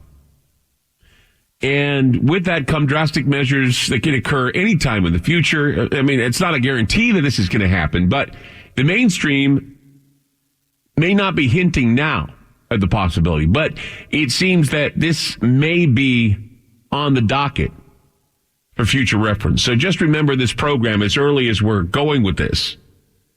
If anything goes down, you heard it here on Ground Zero first, because, you know, they're taking into account the situation in Europe right now. And they're saying, well, this is important to use as an example of how a nation can be pushed to the brink, bringing violence to major cities. France was already dealing with immigration problems, which were creating major tensions, but a tax hike is in their fuel. That's what sent people over the edge, according to reports. It's not the only thing that sent them over the edge, just to be clear. I know a lot of people thought that I just said it was that, and I did say, I think, that, immigration was always a problem, and they always saw that. But France was basically holding back its anger over its open borders, and all it took was a 25 cents per gallon climate change tax on fuel that sent an already overtaxed country into violence. And this forced the deeply unpopular French President Macron to reverse course on the new green tax that he proposed. Parisians were already paying about $7.06 per gallon for a gallon of gasoline. That's almost half that in taxes. $7.06 per gallon for gas, which half of that is in taxes. If Paris streets burned over a proposed 25 cents per gallon climate change tax, imagine the global conflagration over a $49 per gallon tax. That's what a United Nations Special Climate Report calls for in 12 years. With a carbon tax of $5,500 per ton, equal to $49 per gallon of gasoline or diesel. That's about 100 times today's average state and federal motor fuels tax anywhere. The UN estimates that a carbon tax of $27,000 per ton is needed, $240 per gallon, to limit global warming to no more than 1.5 degrees Celsius. Now, of course, that isn't going to happen. It's not going to happen. But the economic wreckage of such a punitive tax would plunge the global economy into permanent depression, and that's assuming politicians couldn't act, or actually would act or enact such huge tax increases over the will of their voters. See, what Macron did is he said, well, we're going to be an environmental giant. People said, yay, we're going to be an environmental giant. But they didn't know they were going to have that high of a tax hike. 25 cents just put them over the top. That was it. Now, keep that in mind. Unrest in France. I mean, there were a lot of things building up to this. We've heard some of them tonight on the program here, too, immigration. But the whole situation in France with the yellow vest was triggered by a looming 25-cent hike, which is a little less than 10% more in taxes than French drivers already pay to meet the $49 per gallon tax hike recommended by the UN on fuel. I mean, that's 17-fold, okay? So the violent protests in France were fueled by intense frustration felt by a middle class that sees itself squeezed to the brink. I mean, they don't earn enough to be part of the elite unconcerned with fuel taxes, but they work hard enough that they don't qualify for the generous welfare benefits handed out to them and the nation's poor to newly arrived immigrants from Africa and the Middle East. That was also a problem. They don't get the benefits of moving in from Africa and the Middle East. They got squozed to the point of just freaking out. Here in America,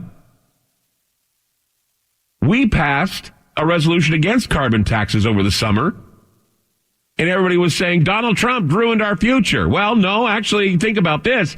If Trump would have said, okay, let's go for it, we would be in the same position as Macron and his people are. But of course, the Democrats now embrace this whole party platform of embracing this tax because they're for the whole climate deal, the whole globalist climate Green Deal. Some incoming members of the new Democratic majority in the House are calling to create a select committee to map out a new Green Deal that would move the United States toward using 100% renewable energy for the electric grid while guaranteeing jobs for everyone. At least that's what they're claiming. In the meantime, opinion polls indicate that 54% of Americans do not believe global warming will cause major problems within their lifetimes. This is what opposition to the New World Order looks like. And if the proponents of the Green Deal get their way in the United States, we will see all of the same issues from immigration, economy, and fuel taxes become an incendiary flashpoint in this country. The United Nations claims in their 2030 summit that their moves to create a new world order with a green economy is a bold political move, and they're actually unapologetic as to how they're going to go about doing it. They, of course, are using the threat of scarcity and climate collapse as their doomsday platform to coerce people to follow blindly into an all-familiar dystopia. Those who see climate change as a dire and urgent threat have some work to do to convince voters in the Western democracies to give up their way of life in exchange for unspecified benefits of a slightly less warm world. And that's assuming China, India, and over 1 billion people in Africa can be convinced not to try to pull themselves out of poverty, something that may only be done with greater use of fossil fuels, right? Well, this is a well-worn tactic employed by those who would presume to tell the rest of us how to live, where to live, and how to work. All the good of the planet, of course, is the alarmist study making copious use of lies, of omission and commission to get people to spend money, and people are seeing through the BS.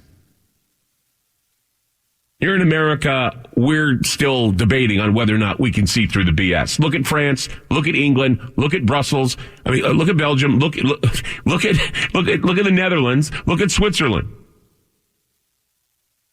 Now take a look at what they're doing now. They're protesting the New World Order. Here in America, we're fighting amongst each other. Here in America, we're divided over politics. Here in America, we're not fighting for one another. We're fighting against each other. This is what sucks. It's because people are fighting against a real enemy. Here we're fighting against each other. We need to pull together because the real enemy is out there waiting to tax us, waiting to put us into poverty, waiting to turn this whole world into a state socialist dystopia. And no one can see it because they're all shouting, KKK, fascists, go away. No. The threat of this new model of government is what is coming, and we are still fighting amongst each other over old idioms, and idioms are for idiots. 888-673-3700. That's 888-673-3700. Let's go to Dennis in Indiana. Hi, Dennis. You're on Ground Zero. Hey, Clyde. Yes. Hey, thank you for taking the call. You bet.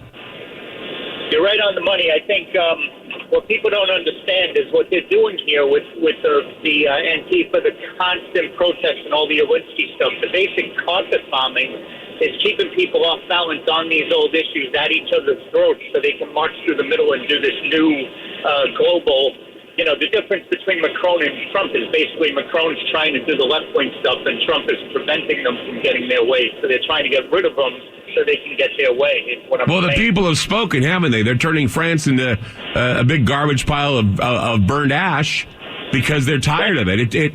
Remember, it was 25 cents tax hike that put this over the edge. 25 cents, a quarter, pushed them over the edge. Right. Imagine what would push people over the edge here. Right. Well, we saw a continuation. I don't think Bernie Sanders really ran. I think he ran just because no one wanted to run for Hillary, and he wanted to come out around and become a rock star for a couple of months. He's been around for years. He's always been a laughing stock, but he caught fire because the young generation has been indoctrinated to think they want socialism. So what we saw was a continuation of Obama and basically what's happening in France. So we elected Trump. You may not love Trump, but he's the only thing standing between us and that. And if they get rid of him, it's going to be worse than that because we have guns and we're a lot tougher, frankly, than the French have become since they adopted liberalism decades ago. Well, all that remains to be seen. The only problem I have, and what angers me the most, is the division amongst the people and the fragmentation we're experiencing, which is exactly what I think Henry Kissinger predicted, that he said there will be areas of states and spheres fragmented against the cause, and this is what they're hoping for, because then there will be no one who can agree upon fighting the greater foe, which is this new economy, this new world economy, the World Bank, and the world government. You're right, and they keep us at each other's throats on purpose. That's exactly right. That's what they do. So we agree on that. Well, we should choose not to be at each other's throats, and somebody needs to start saying, don't you see what they're doing to all of us? Don't you see how the enemy, making us both enemies, one against each other, man versus woman, Republican versus Democrat, Christian versus Jew, Muslim, or whatever. All of this is creating an other in a fragmented country, and we need to draw from what I call national memory and understand what brings us together, because we're going to need that ounce of courage at least a bit because of what's going to happen next. And as I said before, if they're prognosticating some sort of a uprising already before 2019 is even on the calendar, then I worry for the country. I worry for what the media is going to spin it into. Well, they're doing that because they know what they're going to do. They know what Mueller's going to do, and the Democrats are set to impeach Trump, and they probably have enough turncoat Republicans to get him out of office, and they know what's going to happen if they do that. It's like every time they start bringing the fake bell that they're going to fire Mueller, and it's never Trump has no plans of doing it. The media drives the narrative, and they know what's coming. Yes, they do. They know. That's the thing that scares me. They do know more, and they seem to love to spin it in a direction that is not good for the country. And here we are now again at this time, this crossroads, if you will, of a conspiracy theory that's about to be spun about Donald Trump invoking emergency powers in order to stay in power if they decide to bring criminal charges against him as president. This is something that it seems like it's already in the plan, and it has me basically ready to tell you, be prepared for anything. France is just a drop in the bucket. England is a drop in the bucket. What's going on in Belgium is a drop in the bucket. 888-673-3700. That's 888-673-3700. Back with more Ground Zero. Don't go away. FM News 101 KXL. Let's go to Walter in Pennsylvania. Hi, Walter. You're on Ground Zero. Season's greetings, Clyde. It's nice to talk to you once again. Good to talk to you. And I hope your wife is feeling better since we last spoke. She's hanging in there. Clyde, I find it very ironic that the leftist Democrats are worried that Trump is going to turn into some sort of dictator. If I may, I'd like to quote a few lines from a famous politician. They are as follows. This year will go down in our history. For the first time, our civilized nation will require the full registration of all firearms. This will make our streets much safer, and our police will certainly be much more efficient, and the world will soon follow our lead into the future, end quote. Now, Clyde, you would think that those are the words of Hillary Clinton or Senator Schumer or Senator Feinstein, but Clyde, those words are excerpted from a speech given by Adolf Hitler in 1935. So all I can say is that it's not the Trump and the Republicans that want to disarm this country. It's the Democrats. Well, I don't think anybody's saying that Trump, I mean, we aren't talking about gun issues right now, Walter, for one thing. And another thing, we're not talking, but that's not what we're talking about. I mean, gun control aside, what we're talking about is whether or not, you know, we're working in times where apparently, you know, here in America, they're worried about what's going on in France. They might come here to America. And, you know, it was a 25-cent gas tax hike that put them over the edge. They had immigration problems, other problems going on. They were seeing a lot of their lives being squeezed out because of all of this. And then all of a sudden they're saying, hey, this is our new world order we're proposing. What do you think? Now, yes, Adolf Hitler said what he said and everything, but what does this got to do with gun control? Disarming is not the issue here right now. The issue is whether or not the American people can come together and understand that it's not about Democrat or Republican. It's about an even greater cause to fight for, and that is sovereignty, and that is how our country can function without a world government. It has nothing to do with guns right now. Nothing. Well, Clyde, without due respect, The citizens' firearms are the last line of defense to prevent the onus of despotism. I mean, that's what the Second Amendment is all about. Right, but your Second Amendment ain't going to mean crap if they have a RPG forced at your doorstep. Well, it ain't going to mean anything if they're going to be able to have trained UN armies coming. I mean, are you seeing what the EU is doing right now in Belgium? Yes, but Clyde... Are any guns going to... No, now, Walter, answer, be honest. Be honest. Are guns going to protect you from sonic active denial weapons or armored vehicles with huge caliber weapons pointed at you? Is that going to change anything? Clyde, if you know what you're doing, you can knock Answer the my tank off question. with a 22. Answer my question. If you know... Answer if you my know question. Where to put the bullet... No. You can stop a tank with a 22. Take my word for No it. bullet is going to stand a chance in an active denial weapon. You know that, right?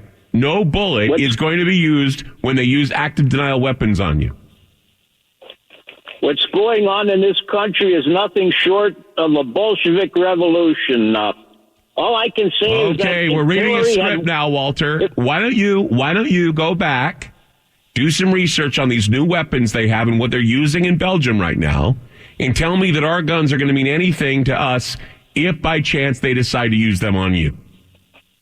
Well, Clyde, at least you're going to have a fighting chance. You're better off with a firearm than a slingshot. Yeah, you're better off with a firearm because you can bite down hard on it and you can pull the trigger, and then you wouldn't have to worry about being burned or blown away or having your brain get fried by these active denial weapons they're using on people in Europe right now.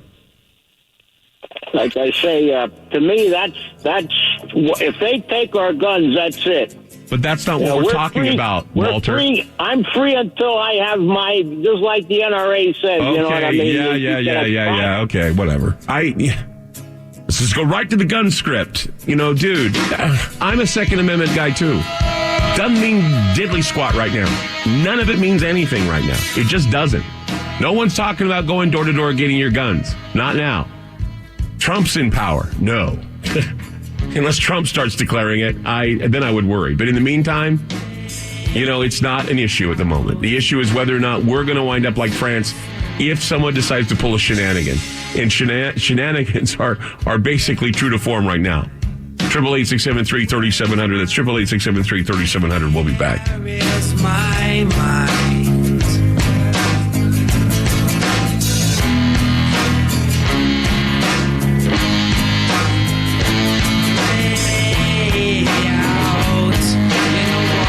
FM News 101 KXL. So, you love talk radio? Then you'll love TalkStreamLive.com. TalkStream Live is always on, 24/7 with the best streaming talk shows. Find your favorite talkers and discover some new ones. It's free, readily available online or on mobile with any smartphone or tablet. Finding your favorite talk shows all in one place has gotten a whole lot easier. Just go to TalkStreamLive.com. Be sure to download the free apps from Google Play or the iTunes App Store. More with Clyde Lewis on FM News 101. That government of the people, by the people, for the people, shall not perish. It is with great reluctance that I have agreed to this calling. I love democracy. I love the Republic. The power you give me, I will lay down when this crisis has abated. The legal powers available to the President during a national emergency are ripe for abuse. Congress should act now to rein them in before President Trump or a future president uses them to undermine our democracy. Shortly before war was declared, a secretly written Emergency Powers Act was suddenly produced by the government. It gave the government authority to take over any resources it needed, constrict labor, and imprison people it regarded as dangerous. This is a test of the National Wireless Emergency Alert System. No action is needed. No action is needed. Violence has erupted again amid protests in France against fuel taxes and the government's economic agenda. Around 5,000 demonstrators took to the streets to demonstrate against this rise in attacks on diesel here in France. the first test of a national presidential alert system that will let any president issue a warning about a crisis. That could include a missile launched by another country at the U.S. or a tsunami. Familiar with the wireless emergency alert system that generates Amber Alerts and severe weather warnings to your phone. FEMA says it knows that some people don't like those alerts, but they say you shouldn't ignore them, especially these new alerts, which should signal very serious situations. Arrive on your phone whether you like it or not, I think was perhaps upsetting and concerning to some people. There are some who will say it can never happen here. But this is the story of how it could happen. It's not the KGB, but it's a start. I'm Clyde Lewis. You are listening to Ground Zero. The numbers to call tonight, 888-673-3700. That's 888-673-3700. Looking through the glass darkly, we look at the window of Europe now. See rioting in the streets, craziness going on, immigration squeezing us for every penny, hiking the taxes for fuel, all for that wonderful green idea of global control. It's beautiful, isn't it? And this is what we're doing. People are now understanding what is happening. In America, we're still fighting amongst each other. We're still fighting left and right. We're still arguing over Trump. We're still arguing over Hillary Clinton. It's got to stop. We need to start talking about very important issues that are world issues because the world is awake. We're still asleep. We believe that being woke means being outraged about nonsense. When we have an even greater foe to fight, and that is we need to fight for our sovereignty, we need to fight for what our country stands for, and why we should be patriots in the first place. But we've forgotten that, right? We've forgotten we're all each other's enemy now. We all hate each other. Well, you know what? It's all going to come together, and when it does, there's going to be some major things. As the political pundits have said, this is uncharted territory. This is political uncharted territory. We haven't been here before in this country, not in our history. How we're going to respond, it's going to be very interesting to see. Let's go to Jack in California. Hi, Jack. You're on Ground Zero. Hi, Clyde. How are you feeling tonight? I've just got a little bit of a horse going on. I've had a cough all weekend. But anyway, I'm okay. You know, I asked because I can hear it in your voice. Well, you can hear I got a little bit of a Yeah, you sound like you're getting a cold or something. Oh, yeah, I've been dealing with this for like a week. So it's getting, well, over the weekend it was raining here and it's gotten worse, I think. So I'm still hanging in there. Well, all right. So, yeah, you hit on some really interesting topics tonight. And I would have to say that inside America, there are high-taxed, open border states that are similar to what we see in Europe. California is France. The difference is California is totally embracing the open border concept in the high-tax state. Mm-hmm. Let me give you an example. We have a ton of state tax built into the price of a gallon of gasoline. So in California, we're paying $3.50 for a gallon of regular. In Oklahoma, it's $1.90. Now, we had on the ballot this last election a proposition to repeal the latest gas tax, and guess what? It failed. And we're embracing the concept of open borders. So we're easily duped into becoming like any other New World Order country, New World Order state. Here in Oregon, we're doing the same thing. They've turned around and they promised us, we're going to lower taxes, but then they took half of them and put it back into, fuel taxes and other things because of green economy. And you know what? It's not working in France. It's not working in England. It's not working in Belgium. And it's certainly not going to work in the United States. But we're too busy fighting amongst each other to understand this, that we're basically beating each other up and not going after the real criminals. And that is the ones that are overtaxing us, squeezing us to the brink, and leaving our borders open for who knows hell could come through. Well, and the scary part is where some states are embracing this socialist concept. Nevada has gone blue. Orange County in California has gone totally blue. There is a supermajority for the Democrats in California. Now, the Macron government in France may fail. And the other big story today is what's happening in England. Theresa May gave a speech to the House of Commons. She was jeered. She was laughed at. and they were supposed to have the Brexit vote tomorrow. She's delayed it. Theresa May, she may fail, and, sometime next month there may be no more Macron and no more Theresa May. And no more Donald Trump. Well, that's certainly a possibility. Now, look, Trump, it's sounding more like a possibility now because, as I said, I was watching today, and there were guys that obviously, now, I'm looking at both sides here. I watched Fox, I watched CNN and MSNBC. MSNBC was leaning very liberal, but even the pundits on CNN, which is normally very leaning liberal, said, look, there's smoke only here. If we find fire, we're going into uncharted territory here, and it'll get very scary soon. All right, now look at some of the moves that Trump has made recently. He's replacing his attorney general. He's replacing the chairman of the Joint Chiefs. He is replacing his chief of staff. He's replacing our ambassador to the United Nations. Now, you talk about the swamp. He's kind of, in a way, aligning himself with an old guard part of the swamp, Bush loyalists. Take a look at John Bolton, his national security advisor, a Bush loyalist. Jerome Powell, chairman of the Federal Reserve. He's a Bush loyalist. He's a former investor in the Carlyle Group. Now look at his pick for Attorney General, William Barr. William Barr was the Attorney General for, guess what, Bush 41. So, yeah, I think maybe Bush is going to have some influence. And it's weird because, in my opinion, the Bush family hates Donald Trump, but yet some of his picks are Bush loyalists. Now, is Donald Trump preparing for some kind of fight for his political survival? Is this why he's aligning himself with former Bush appointees? I would say yes, he's fighting for it because he even said himself, he said that he is also looking into, and he didn't say he was going to be impeached, but he says it can be a possibility because apparently they will find something on him, and when they do, impeachment proceedings can proceed with the Democrats in the majority. He even said himself that he may find himself in that position.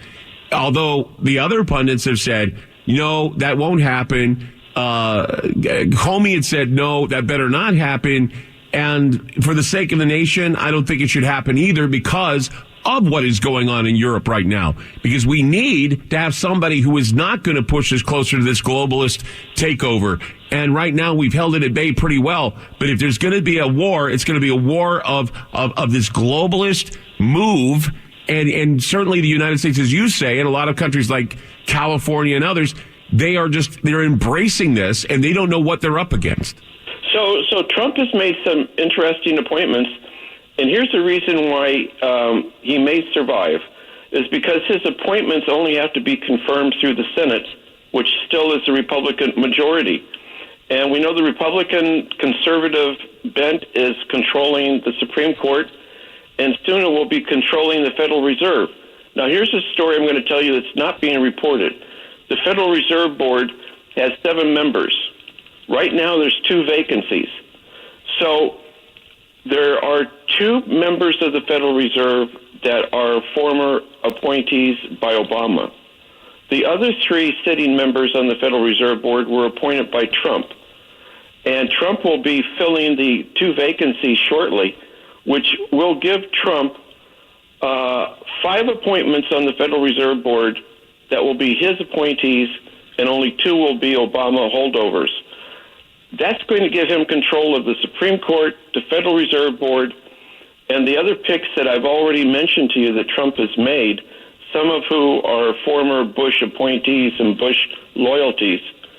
I think Donald Trump is setting himself up to be able to survive whatever the Democrat majority may try to do to him in the House of Representatives. Because any impeachment effort will fail at the Senate level. How do you feel about what the assertions are? Forbes magazine and Atlantic magazines have all, leaked, and I think it was done intentionally. They have leaked their 2019 prognostication of President Trump invoking emergency powers to prevent anyone from trying to arrest him for any kind of offenses that may be felonious. How do you feel about that? Do you think Trump would get a pen and start enacting proclamations in order to protect himself?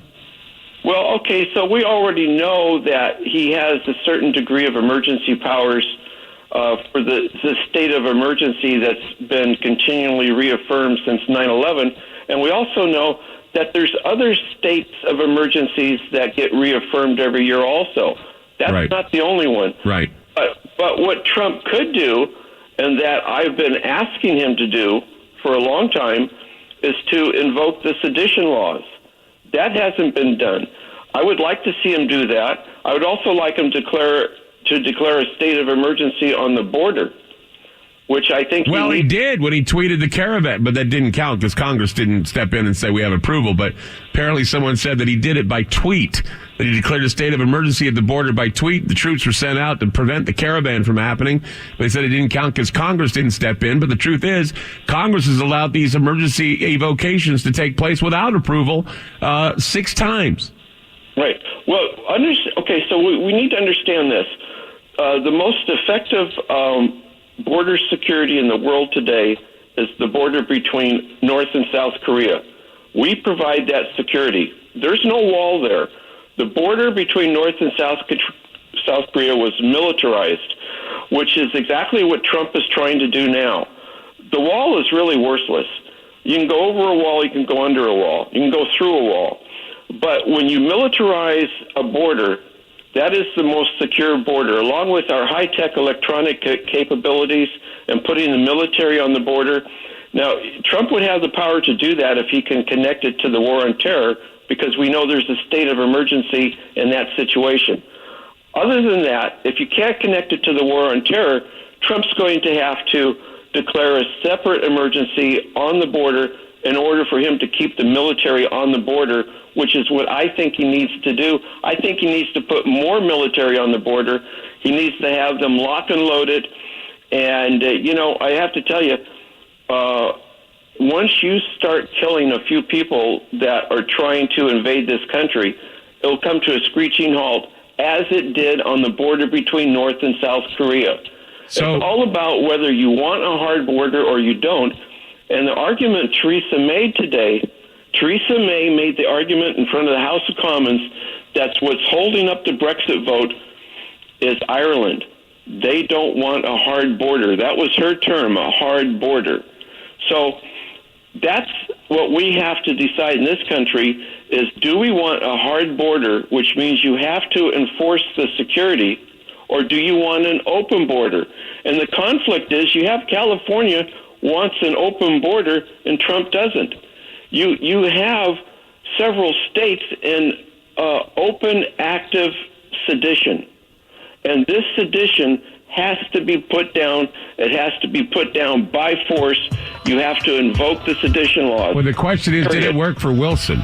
I mean, temporarily, right? He put restrictions on the press. He put restrictions on the sedition laws. What's that? And so did Lincoln. Yeah. Lincoln and Wilson are the 2 presidents that invoked the sedition laws, and guess what? It's the only way they stayed in power. Jack, thank you for the call. All right, buddy. You bet. 888-673. You heard Jack. 888-673-3700. You can do your history, too. Lincoln and Woodrow Wilson. Wilson wasn't popular for what he did. He wanted a League of Nations as well, so it's something that you got to weigh the balance for history, and look how it happens. Look what happens with history. Take a look at what's happening in Europe. Then you make your decision on what's going to happen in the United States in the next 6 months. 888-673-3700. It's 888-673-3700. Either way, I'd be prepared. We'll be back. FM News 101 KXL. 888-673-3700. That's 888-673-3700. Go to Felix now in Pennsylvania. Hi, Felix. You're on Ground Zero. Hey, Clyde. How you doing, buddy? Doing good, man. Hey, this whole thing is really frustrating. Why's that? Okay, in the first place, in France, what finally set them off and drove them over the edge, like you say, is this climate change thing, a carbon tax added to their gas and to their diesel. Mm-hmm. And the problem is that the Europeans had bought this leftist agenda, hook, line, and sinker, and now, of course, they're seeing, what it's bringing them, this globalist agenda. And half the people in our country, they're just not seeing it yet, you know. And, you know, as far as President Trump goes, there's nothing that he has done yet that has been a crime. Well, even this whole thing with, you know, wait a minute. Well, the Southern District of New York would beg to differ. They're saying that he could have committed a felony, and while, you know, he can defend himself against the claims, the prosecutors are saying that he could have committed a felony and he could face jail time for this. Now, will he face jail time while president? That's up for grabs. After president, perhaps, but that's only if they find and indict him and actually find that he did commit the crime. But yet they're bringing these allegations against him now, and people are saying, wow, we're now entering some very serious stuff now.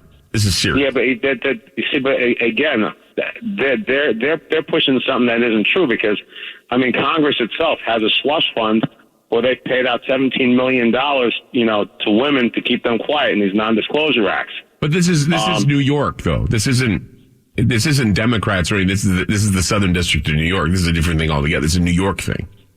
Right. I think the whole thing is still a sham because so far, I mean, this guy's been investigated for over 2 years now, and they keep trying and trying. And, I mean, I've heard on the different shows the lawyers explaining how... I think they're pulling a Clinton is what they're doing. I think they're pulling a Clinton. What I mean by that is that, you know, with all the things the Clintons have done, the only thing that got Bill Clinton impeached was a sexual liaison with an intern and lying about it. They got him lying, so that's what happened. Is it wasn't all the horrible worst things he did. It was just lying about sex. And again, we're pulling the sex card again on President Trump. And can we make a repeat performance? Of course. Why? We don't learn from history. And the fact is that this could actually throw things into a complete spin. There may not be Russian collusion, but they'll find something else to pin on Trump. But again, it's all, so far, it's basically all made up. And because of the left-wing media, they keep, you know, putting this stuff out. You don't know it's made up. They haven't had anything yet to say it is or is made up. Right. You know, and this whole thing with the Brexit, I mean, what Theresa May apparently negotiated with the European Union is Brexit light. It's a Brexit without really Brexiting, and the people aren't really happy about that. Well, you got to understand the big things right now, and this is what I'm seeing worldwide. Immigration and whether or not we're willing to pay through the nose to protect us from horrible weather. And so far, the people have spoken in France, they've spoken up all over Europe, and now here we are in the United States. The only thing we speak out against is Antifa and President Trump. But you see, the problem is there's a lot of people on the left, they bought this stuff hook, line, and sinker, and they just don't. There are a lot of people that have bought it on the right, too. I saw a headline today, diminishing results of Donald Trump. People are jumping ship. They're jumping ship because they've lost faith. You know what? I doubt it, but I will say this. No, you can doubt it. You can doubt it, but it's true, Felix. You can't ignore the fact that he does make mistakes. Of course. He makes mistakes by picking. But Americans are easily brainwashed. It happens all the time. We'll be back. FM News 101. Hey guys, it's Clyde, and I'm excited to tell you about Youngevity, a supplement company that I've been associated with since 2016. After 1 year, I lost 140 pounds and felt so much more energetic. Since 1997, Youngevity has had one objective: to enhance the lives of people through lively health and wealth. Dr. Joel Wallach and Youngevity have pioneered the mineral supplement market, spreading the 90 for life message throughout the world. Over the years, continued development and innovation has established Youngevity as one of the most successful companies in the health supplement market. If you'd like to feel healthier, look better, you can go to our special website, www.groundzeroforlife.com. That's www.groundzeroforlife.com, or talk to one of our health specialists by calling 877-877-4202. That's 877-877-4202. Ground Zero. So this is where the first guy got AIDS. Peter, this is the site of the 9/11 terrorist attacks. Oh, so Saddam Hussein did this? No. The Iraqi army? No. Some guys from Iraq? No. That one lady who visited Iraq that one time? No, Peter, Iraq had nothing to do with this. It was a bunch of Saudi Arabians, Lebanese, and Egyptians financed by a Saudi Arabian guy living in Afghanistan and sheltered by Pakistanis. So you're saying we need to invade Iran?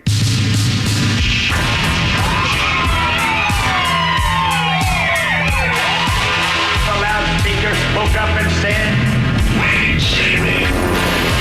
The loudspeaker spoke up and said, "Wait, Siri." The loudspeaker spoke up and said, "Wait, Siri." Give up.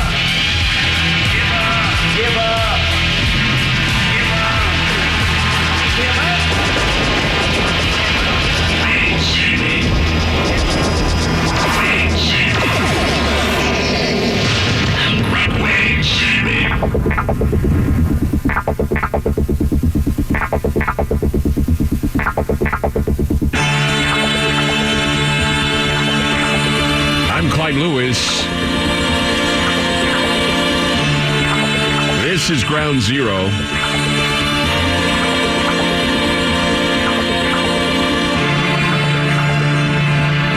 The numbers to call tonight, 888-673-3700.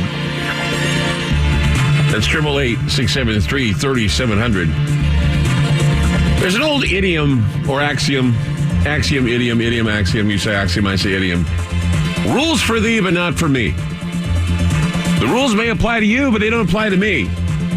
And we've heard that countless times from politicians. President Nixon comes to mind. Well, you're the president. You don't have to worry about what's legal and what's illegal. Blah, blah, blah. I'm not a crook. That's what we got when we were really young kids from Nixon. And, of course, I did not have sexual relations with that woman, Monica Lewinsky. I did not. I lied. So we got from President Clinton. He was impeached. The rules apply to me, but not to thee or me or whatever, whatever the expression is, however you see that expression. It's always been understood that this is what we see in our government. Trump's not excluded, okay? Imagine, no matter how you feel about Donald Trump, there are things that he's done that, certainly are not praiseworthy. But there are a lot of things he's done that are praiseworthy. Yeah, well, every president does great stuff for certain people and certain causes, and they do great work. But then, of course, comes the crap, okay? And the crap is piling up because we're being exposed to it. We know our system of justice is imperfect, and the rich and the powerful and the well-connected sometimes seem to be above the rules. And they're able to commit, without fear of punishment, crimes that would send most of us to prison. But lately, we are beginning to realize that the system is a lot worse than just imperfect. We have a system that is more or less a system of institutionalized justice. It's justice for the well-paid, the elite. It's justice for them, but not for you. And then comes the prognostication. Then comes what I've said were the articles that caught my eye this weekend, and I wanted to share them with you because I'm sharing them not because I believe that this is going to happen. I'm sharing them because I think we need to be prepared for anything.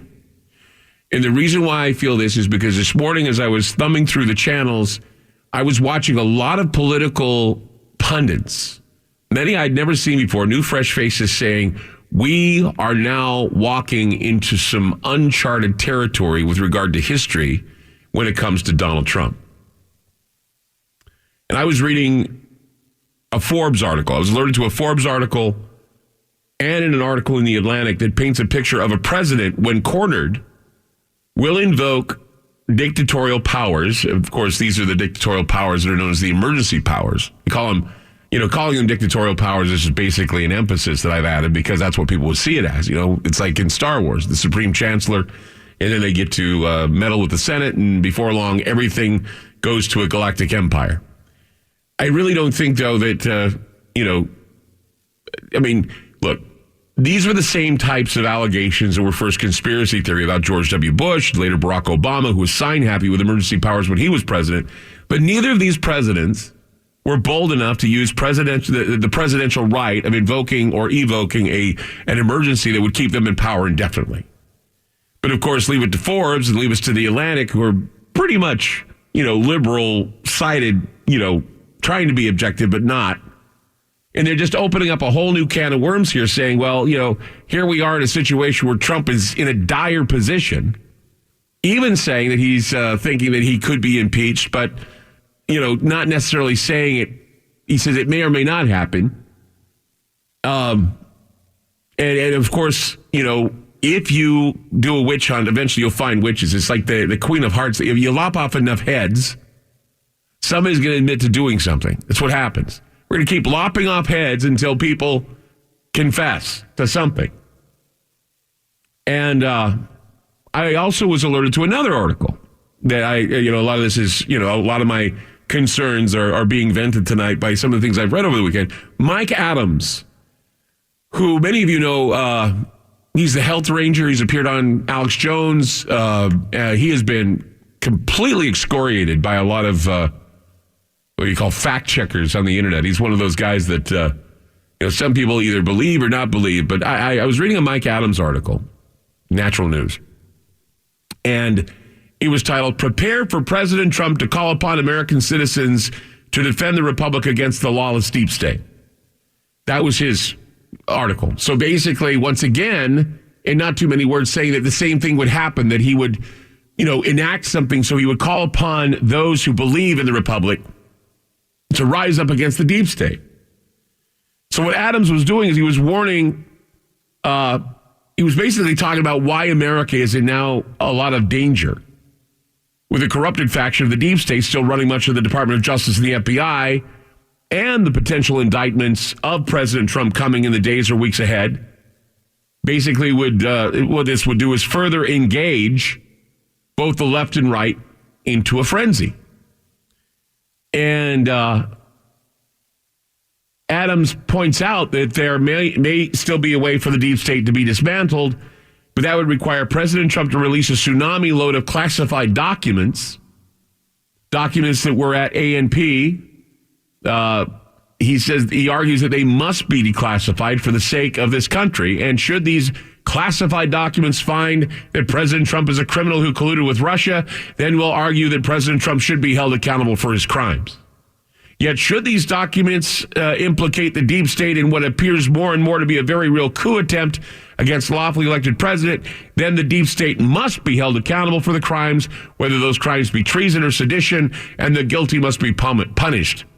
Or Americans will have absolute proof that there is no rule of law in America for the global elite and the deep state, and if there is no rule of law for them, it doesn't apply to anybody. Basically, what Adams is doing is he's basically saying this is how Trump can definitely clean the swamp that we're believing more and more never had been drained at all. And so, looking over what's being said here, and he's basically saying that President Trump, here in the United States, there are many vigilant Americans who see that what's happening in France could happen here. That's another factor thrown in here for good measure. Democrats are warning that President Trump may soon be indicted for campaign finance violations, which, of course, the southern New York was bringing these allegations to the forefront.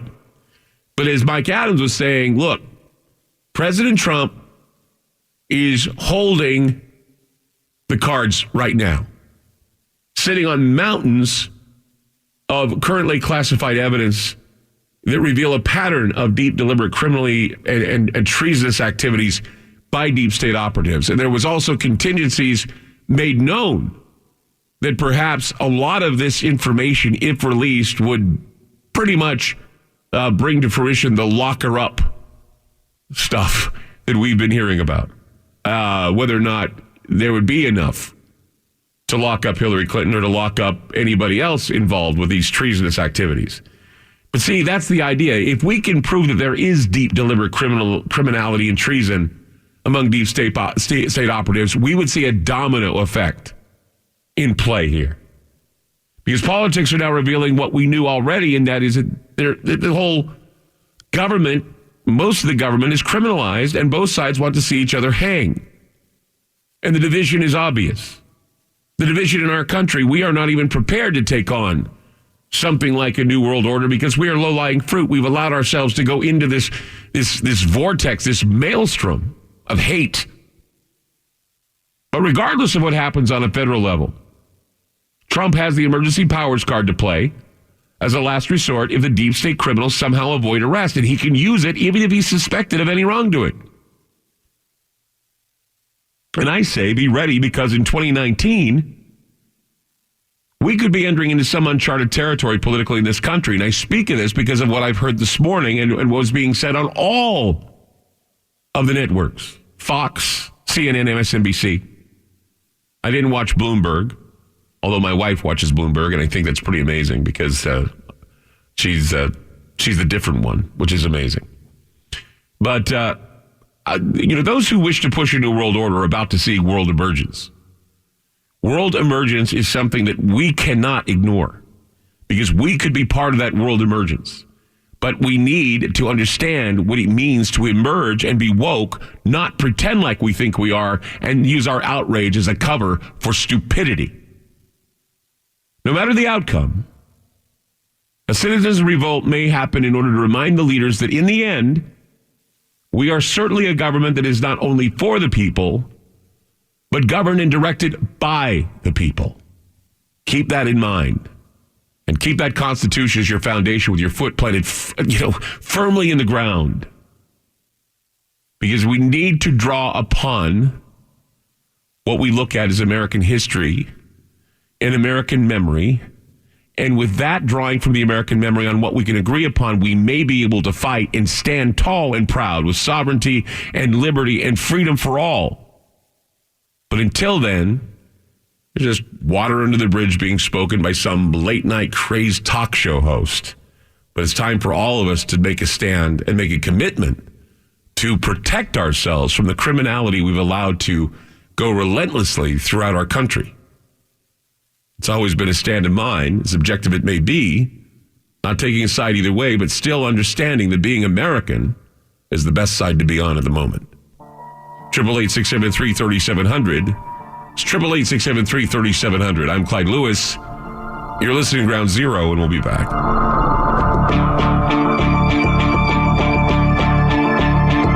FM News 101 KXL. This is Ground Zero on FM News 101.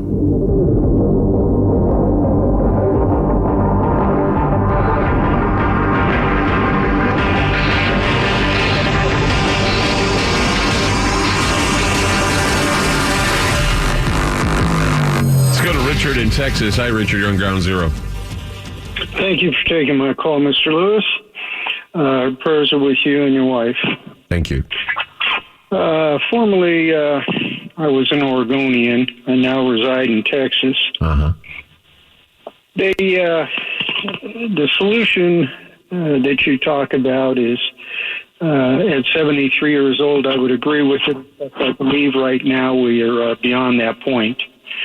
Unfortunately, when you have elected officials like Cory Booker, Maxine Waters, who openly tell people to engage people in public places, they want this kind of a confrontation. For whatever their goals or reasons are, perhaps they feel that their party has no choice of winning at the ballot box, so a revolution might be the only way, or civil discourse might be the only way that they'd be able to get back into power. Mm-hmm. It would be nice, I remember many years ago, that we could sit with someone of the opposite party and have an exchange and go on and still be friends. Well, that was back in the day where you had something called, liberal Democrats, conservative Democrats. You had liberal Republicans and conservative Republicans. The conservative way of life, or the conservative way of thinking, evolved over time and probably began its complete evolution after the Reagan administration. Wouldn't you agree? I would agree with that, yes. Yeah. Let me ask you, you draw somewhat of a parallel about what's happening in France and in other parts of the world. Right. What would you see, or how would you see that the United forces could come into our country and take over? Well, they would have to cop the same attitude as what we've had about the Middle East. And that is, and we're acting a lot like what the Middle East acted like, way back when, is that, let's say, for example, China saw us like we saw the Middle East, or they saw California, for example, as they saw California. They said, well, here we have a place that their borders are overrun. They don't agree on anything. They're fighting. The country, the area has been totally destroyed by a natural disaster. They're weak, and they need somebody to come in and give them law and order. So they come in and they invade California. We would freak out about that. But back in the days of the Middle East, when the same thing was going on, they were devastated by drought. They were devastated by civil war. They were devastated by all the same things that California is going through right now. We decided to invade and say, we're going to come here and bring law and order. We're going to make the elections work. We're going to get rid of your criminal politicians. And see, if the United Nations had any kind of attitude like that, where they were looking to see one of our politicians as being corrupt, and they plotted to destabilize this country like they did with Ukraine, which I believe they're doing, then we would start seeing the downfall of this country. And we are buying into that downfall by not understanding what it means for an outside entity to basically destabilize us from the inside. What would our armed forces, what would our government be doing at that time? In other words, how could they penetrate our country and overcome our forces? Philosophically.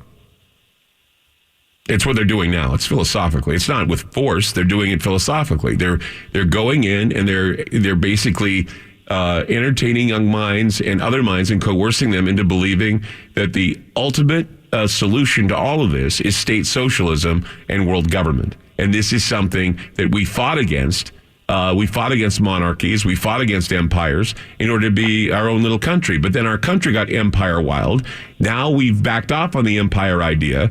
And we have a president that believes in sovereignty and America first, which many people criticize as nationalistic and akin to Nazism. We certainly are now in a time of either being true patriots or bumper sticker patriots. And we have people that aren't even patriots at all. They're ready to give up and say the Constitution is a dead document, and our philosophy of American life is considered racist and just full of problems. And this is what we're being told now. And this is how it's evolving, and this is how it's being done. It's being done philosophically.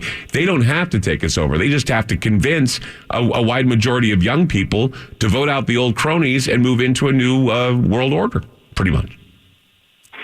Okay. Let me close and ask you a question. Well, first, let me say that I don't think at the first of the year when the House is taken by the Democrats that they're going to impeach Trump. I don't think that's where they're going to move. Not yet. What I think they're going to do is I think they're going to move against his family. I think they feel that his son is more vulnerable, and I believe they've announced that they're going to do an extensive look into the assassination of this reporter in Turkey. Well, I think you're right on one part. I think maybe you're right. They could see attempts at attacking his family, and that certainly is going to hurt Trump immorally, and I think that you got a good point there. Thanks for calling. More with Clyde Lewis and Ground Zero on FM News 101. This is not a test. This is your emergency broadcast system, sanctioned by the U.S. government. Blessed be our new founding fathers and America, a nation reborn. May God be with you all.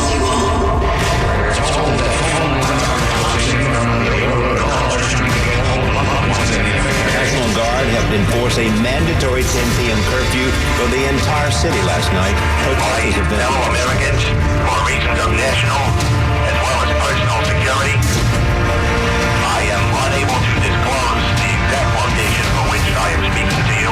We are advising all radio and television stations to comply with this activation as soon as possible. And I'm saying officially right now, it is an emergency. It's a national emergency.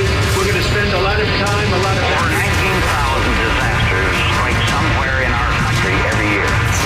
That's more than 50 disasters every day. The police presence grew by more than 2,000 as neighboring states sent in reinforcements. The on-site military has been dispatched to provide assistance. Federal lawsuit, they filed it last week attempting to block the test, saying it violates free speech and is an unconstitutional seizure of electronic devices.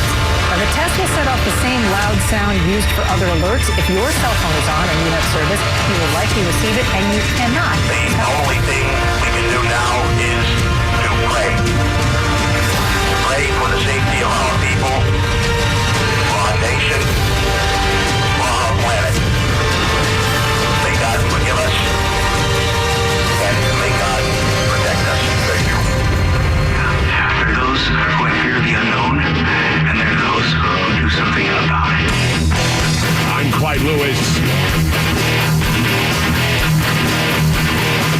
listening to Ground Zero.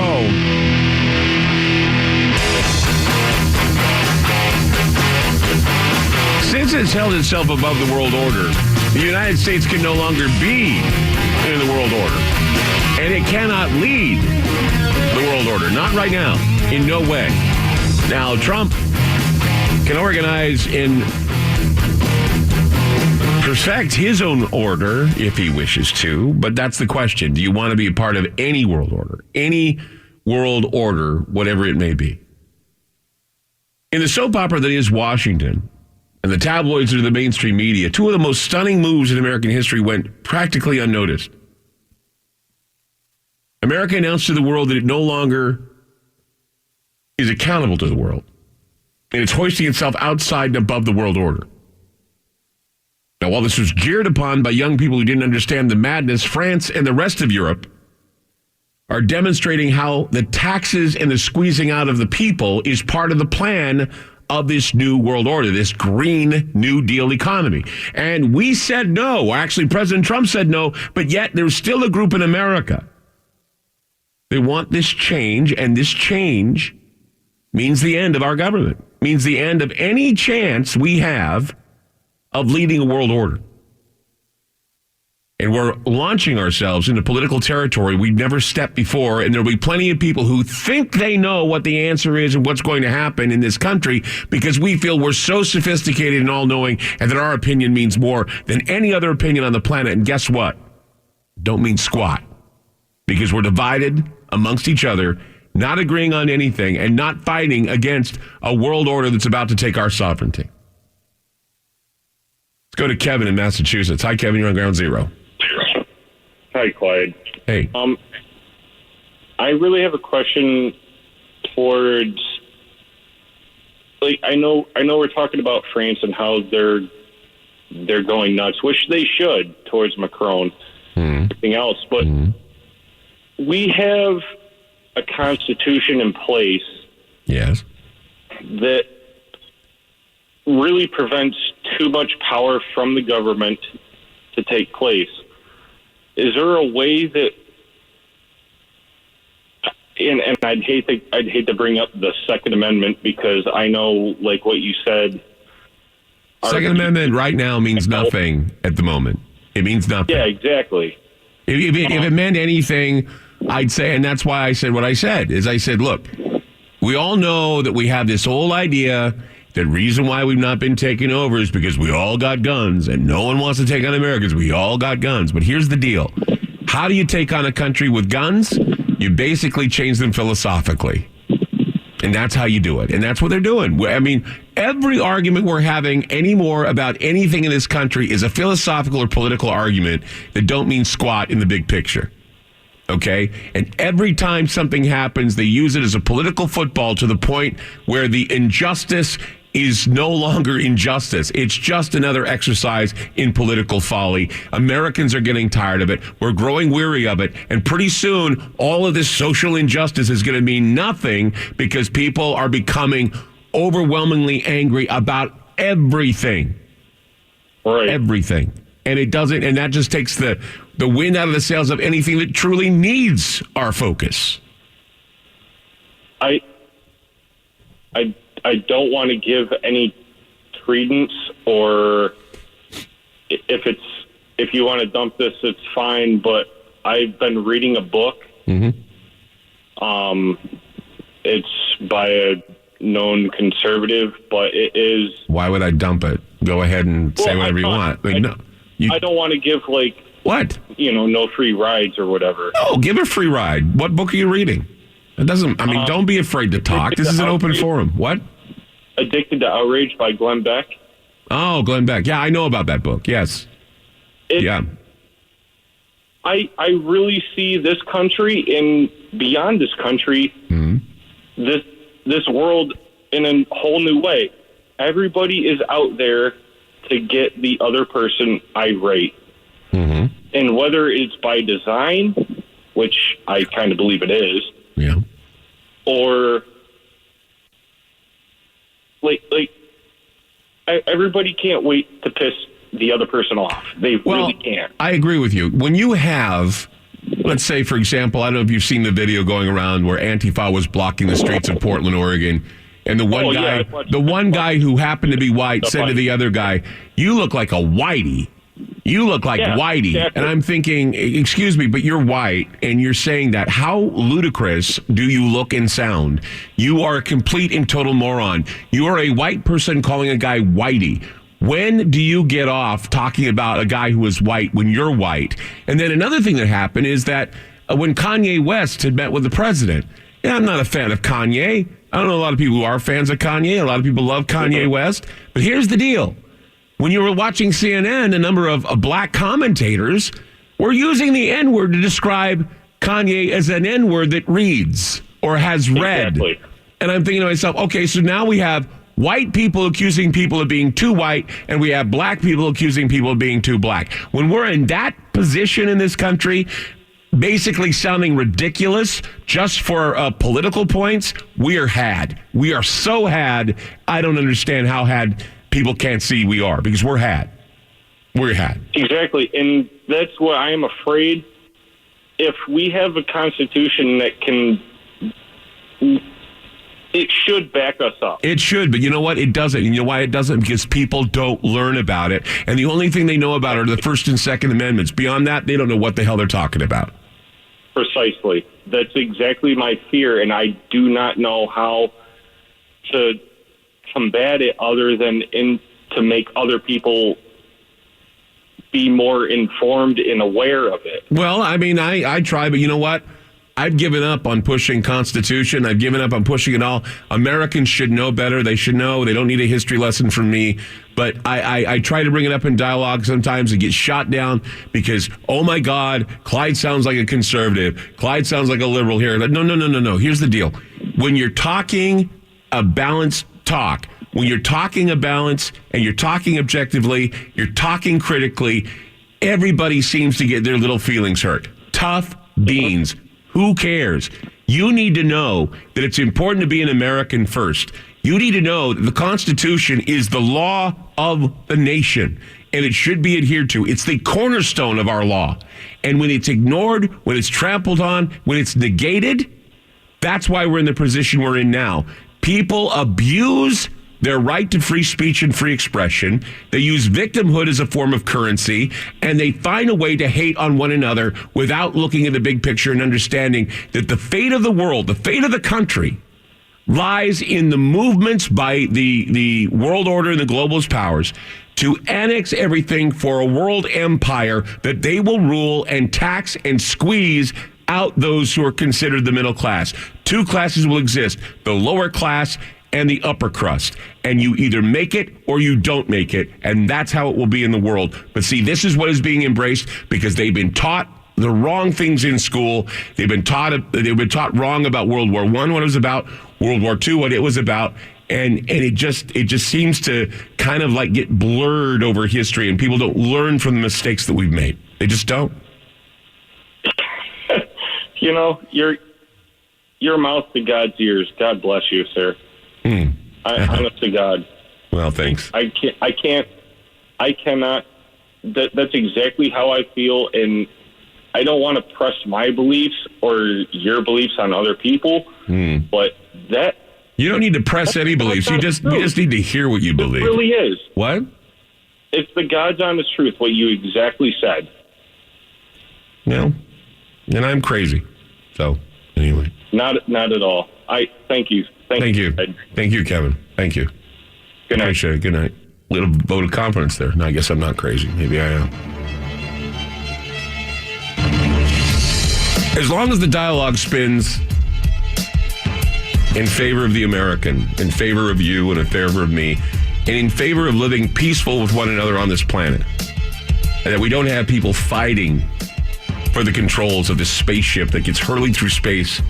We go around the sun every 365 days, and every time we hope we go around the sun unscathed. Let's get to the point we may not go around the sun again unscathed. If you listen to what the pundits are saying, if you listen to what the writers are saying, and what these remote viewers are saying in these magazines and these newspapers, in the next 6 months, you'll be wondering about our government.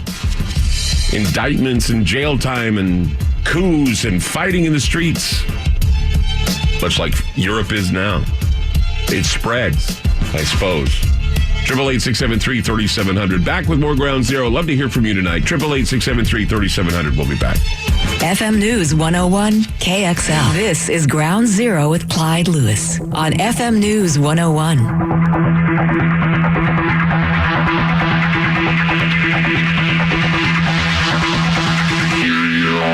Steve in California. Hi, Steve. You're on Ground Zero.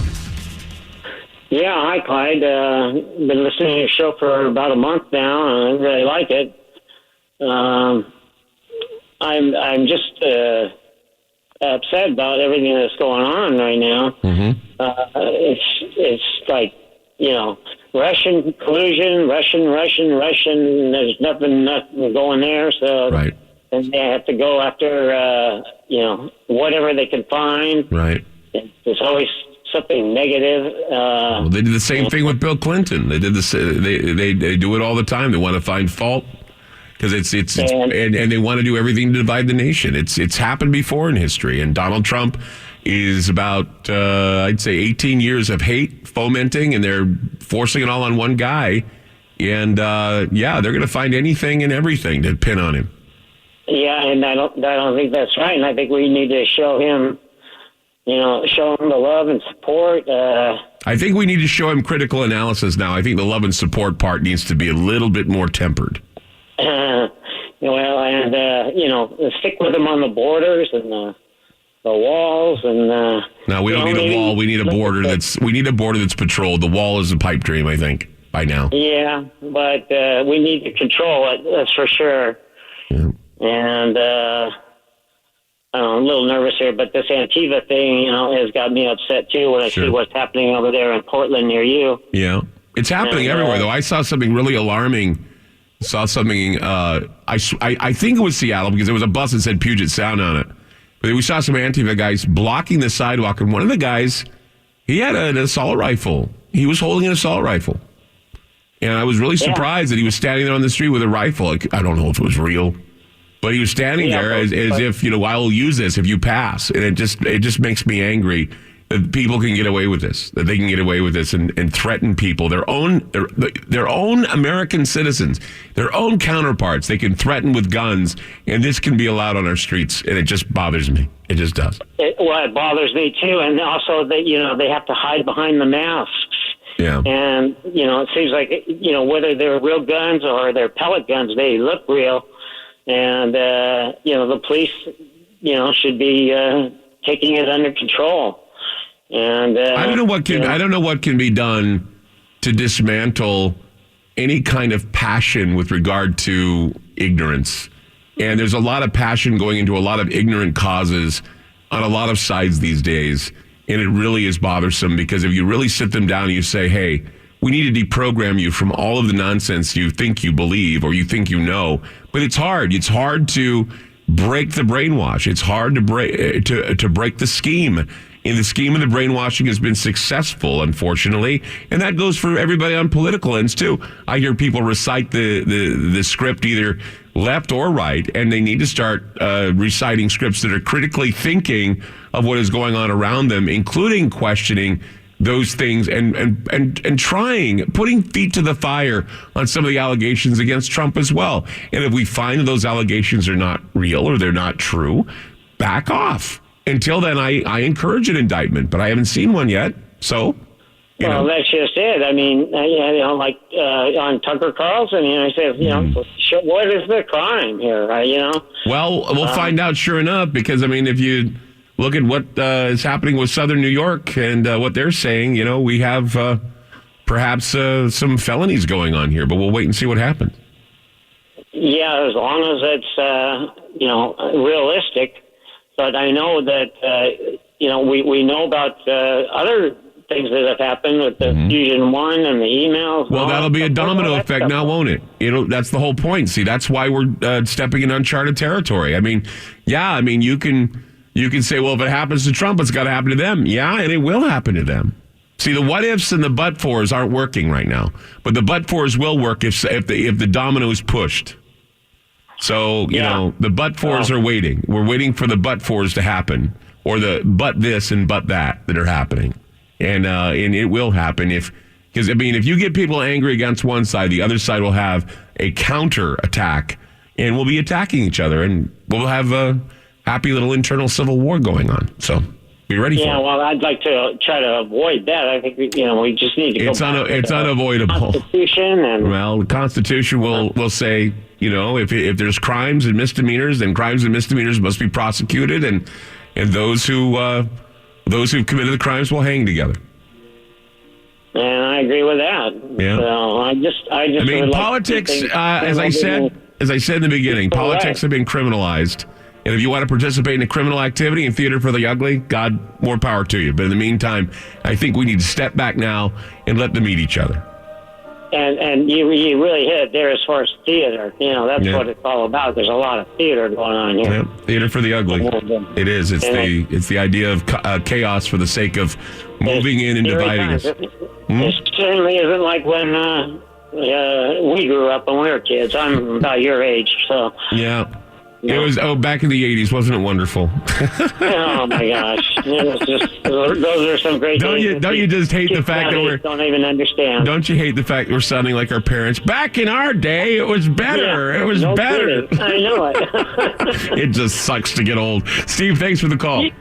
Okay, thank you, Clyde. I love your show. I love you too. Take care. Yeah, sometimes I hate the fact that sometimes I sound like my dad. Yeah, things are better when we were kids, man. Walking in the snow. All the other things, man. We did everything by hand back then, and we liked it. Yeah, that's what we did. Everything sucked back in the 80s, but we liked it. Anyway. Yeah, everybody's nodding. Yeah, we liked it. We'll be back. FM News 101, KXL. I have a request tonight. Storm the studio. When you hear this, you must storm the studio.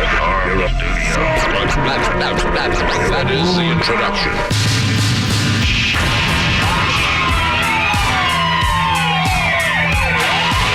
The loudspeaker spoke up and said, the loudspeaker spoke up and said,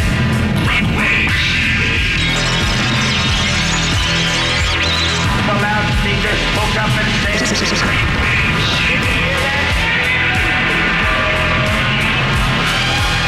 give up, give up, give up, give up, give up.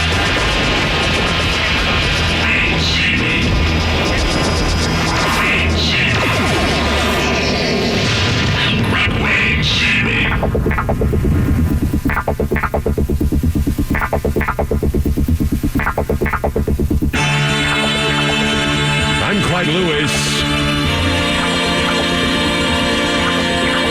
And this is Ground Zero. The black smoke that is rising from the streets of Paris has been called the warning cry. I see it as a warning cry. But it's also a guide for what perhaps we should not do. Maybe some things we should do going forward. I mean, we see the Trump presidency as some sort of a criminal enterprise. A lot of people see it that way. The media spins it that way. But the current crisis has nothing to do with Trump. It has nothing to do with the divisions politically. It has nothing to do with that. And I wish if there was anything that you could get from this conversation, what I'm trying to tell you is that what is happening here in America with the fragmenting of the spheres and all the things that Kissinger predicted and Zbigniew Brzezinski predicted and all these other lords of chaos predicted with the Council on Foreign Relations, the Trilateral Commission. What is going on here is we are seeing all of these fragmented ideas preventing America from doing the things it needs to be doing. And that is we need to agree that we need economic freedom. We need to agree that we all need to live together and work towards building America. Now, some will say, well, yeah, right, making America great again. No, America's great. The only problem is we need to understand that we're great. We need to love each other again. We need to love ourselves again.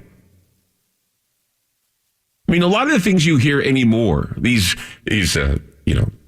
horrible things we keep hearing about are basically sounding like self-loathing moaning about, oh, I hate this, I hate that, I hate this about America, I hate this about America, I hate this about America. Yeah, okay, there's a lot to hate in America. But we never can draw for the love we have and look at the loving things. That's what happens in any relationship that falls apart. Somebody on one side of the relationship sees all the bad that has ever happened, never points out the good things. And the division spills over into families. And families become divided. And everyone has some sort of a side they want to take. Either they're for dad or they're for mom. We worked our way into that now. We either look at dad and say dad's a cheater, a misogynist, a narcissist. What about mom? Well, mom is this and mom is that. But mom never really was popular with the family. It's just that now everybody has a thing about mom. What we need to talk about is how we're going to be able to face the onslaught of the destabilization process is going to destroy our right to life, liberty, and the pursuit of happiness, our economic freedom. The kind that you get with a large upper middle class or, the prosperity that comes from good economic growth and technological innovations that don't kill us, right? I mean, it's these three things. Wealth, growth, technology, which allows humans to thrive here on planet Earth. It's something we do good in America. Growth, technology, wealth. And granted, technology can be dangerous in the wrong hands, but our future is what we make it. And at the moment, those who wish to admonish us make 2019 look like a walk through hell. As I said, I've never seen anything this early come out so quickly about the choices we're about to make and about the indictments and about all of these things that wishful thinking come from the left saying, oh, it's all going to go down, and when it does, it's going to be a great thing. I mean, you'd think, while I talk about what's going on in France, you see it all over the internet, you see it in newspapers and magazines, you don't see the decline of Western civilization getting a lot of news coverage on the major networks, but the media doesn't want to show you how a civil war can happen, at least not yet. A civil war based on a lot of things, mostly about the gas taxes and the squeezing of the families and the cuts of education and immigration, and it's just everything that we gripe about here in America. And for the longest time, it was doing like that in France, but nothing got changed. And then when this 25-cent hike came with the tax, well, we see the starting gun firing, right? I mean, the starting gun has been fired in Europe. And there are many who wish to jump the gun here and report that America is due for some comeuppance, and it looks that way, doesn't it? The protests continued in France, even though French President Emmanuel Macron has promised to roll back that fuel tax. Part of the government's response to climate change, of course. And it appears that the people aren't through with sending the message that they've been squeezed to the point of outrage. Everything I've seen so far out of France is basically screaming loudly that, yes, it is a small world after all. It's a small world after all. Yeah, like Disney said. And what's happening with all the fires and the barricades and the armored vehicles in Belgium, they're all a reflection of what's going on in much of the developed world, and it's a screaming alarm for what could come next. I mean, you don't need Google Translate to understand what is going on in France. I mean, you can see it. There's a rebellion against globalist takeover. It doesn't take a genius to figure this out. And although most of the media is focused on the gas tax, there's been some mystery about where this yellow vest movement came from, how it grew so quickly. Well, I have the answer. It was the internet. It had to have been the internet. And that's the thing is that, Facebook, I was reading that Facebook had a part in it. Just like with Arab Spring, Facebook had a part in it. And what you get is conspiracy theories spinning on the internet And you get all the various forms of prejudice and ignorance fighting together, but the truth of the matter is, people were so tired of being lied to about this whole green economy. And people are trying to cover up that fact that, their little climate change world is dying. The proof of it being a warmer planet is dying. And now what we need to do is fight against this idea of SAIs, these stratospheric aerosol injections that they're saying we're going through with them. Yeah, you know what you're doing? You want to update the project you've already been doing. Chemtrails are a problem, but putting them in the stratosphere, having them last 18 months, people are so ignorant. They don't. And the thing is, you have people that are on the air saying that chemtrails are a hoax, that they're not real, and they're belittling people who even have an inkling of what is happening. But the Yellow Jackets, they complained too. They were saying they're tired of the immigration. They're tired of being squeezed. They're tired of being lied to. They're tired of being taxed. You're Jack in California saying that California is a lot like France. Anger groups mixed in with the others.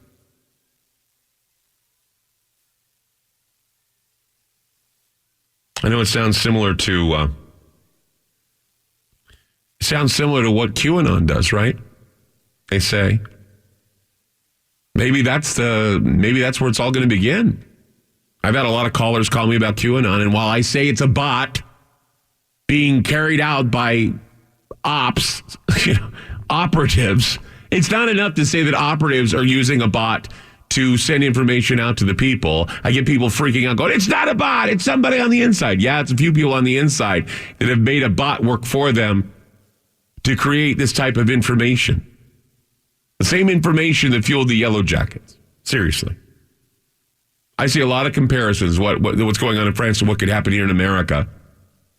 But people are so focused on the myopic view that they've been taught, they're not willing to open their minds and say, well, wait a minute. Maybe there's more to this than meets the eye. Maybe I should be so fanatical about things and open my mind to what it may be, that anyone can be involved in the Q thing. It's like anonymous. There is not one anonymous person. It's just a group with an idea. And ideas are bulletproof. And these ideas will not fall. And the reason why they will not fall is because people in groups will enact upon these ideas, even if it means going to the streets and showing the world that they want to fight for something that's worthy of fighting for.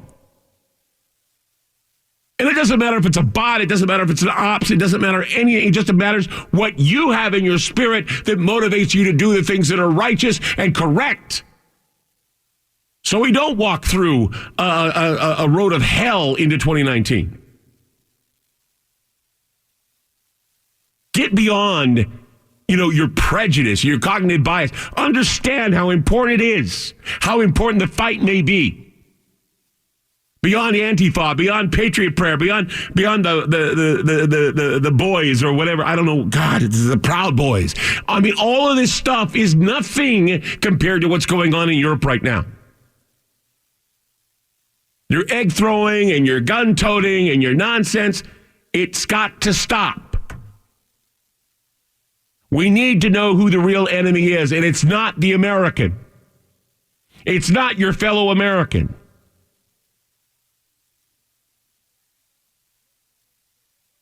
But we'll make it like that. Because this is how we are now. And if I do my part to start the dialogue tonight, I want you to reciprocate by calling me.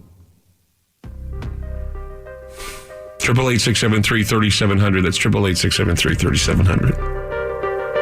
I'm going to go to the phones coming up.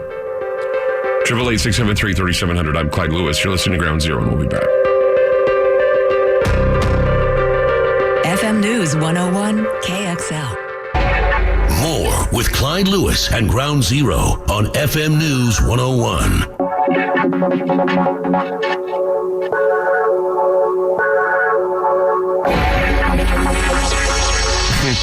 I just love how people, I'm reading my tweets and People just like to focus on one particular thing. Like when I was talking about Walter with the guns, I'm for the Second Amendment. I'm all for that. I have no problem with that. That doesn't mean, if I said what I said to Walter, if you say that I'm scared, somebody said, oh, you're scared of this, aren't you? You're scared of the whole thing. No, I'm not scared. What I'm afraid of are idiots that think their guns are a means to an end. Guns are worthy tools to protect you and what you own. And it's good to protect what you believe in. But reacting and reading a script on a radio show is so cliche, it doesn't mean anything anymore. My gun will protect me. Yeah, okay. Thank you. Thank you. The NRA thanks you. We all thank you. But you know what? It's like I said, how is your gun going to react to the active denial weapons they're going to use on you, which will make you drop your gun in the first place? You got to be a little bit more clever than to say, my gun's going to help me. No, you got to be more clever than that. Sure, a gun will help you if you're smart enough to draw before they do. And then others are saying, so be scared of socialists and green energy, but not fascists. No, I didn't say that either. But then again, you need to define what fascism is. And yes, some of those green socialists are fascists. And they certainly want to implement their way of empire building as opposed to what we have here in America that is constitutionally sound and great for the republic if we just apply it. I hate the cynicism in this country. It's making me ill. It's so cliche, and it's a means to an end. It's low-lying fruit for the globalists to pick at. That's why it's so easy to pick. It's not a conspiracy theory anymore. It's what is happening. I don't think people are taking this seriously as they should. Because they think their guns are going to protect them, or free speech is going to protect them. No, it's not going to protect you. Not if it's negated. Not if it's shut down. I don't think people understand how that works. It's unfortunate. It really is.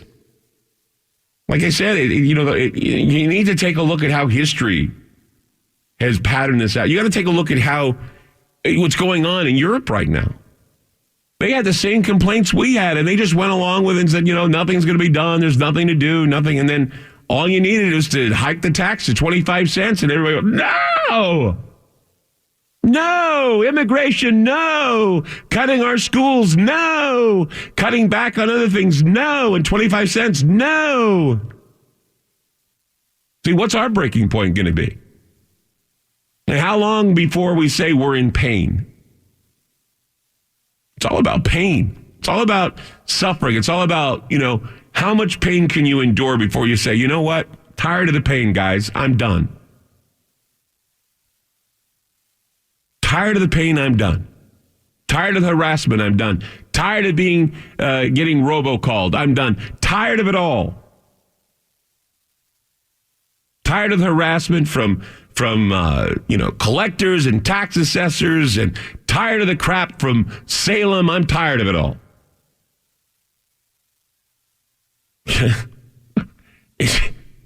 We tolerate a lot in this country.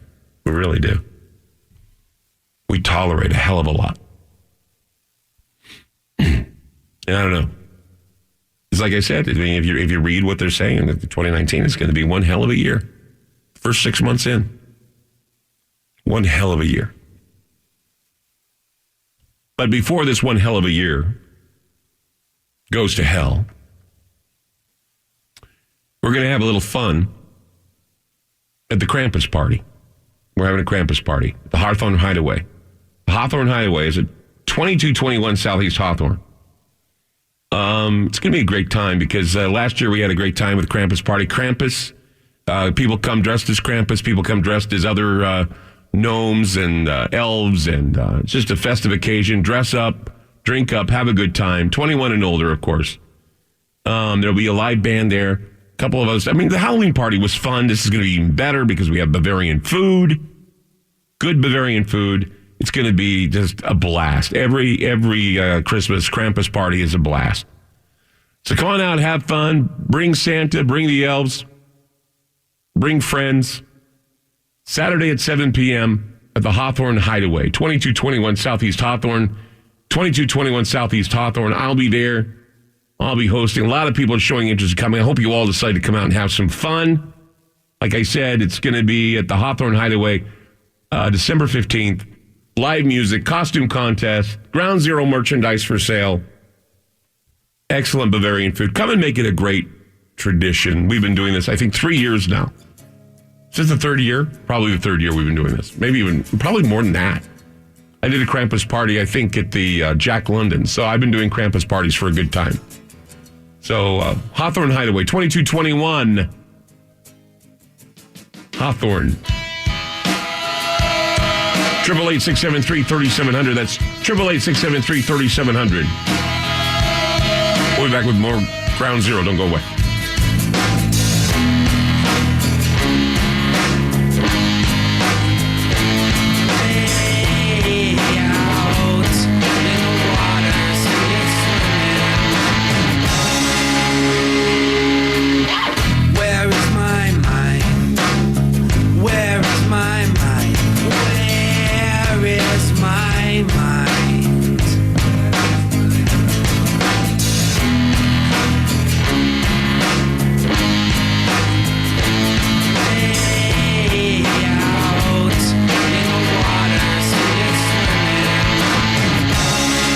FM News 101 KXL.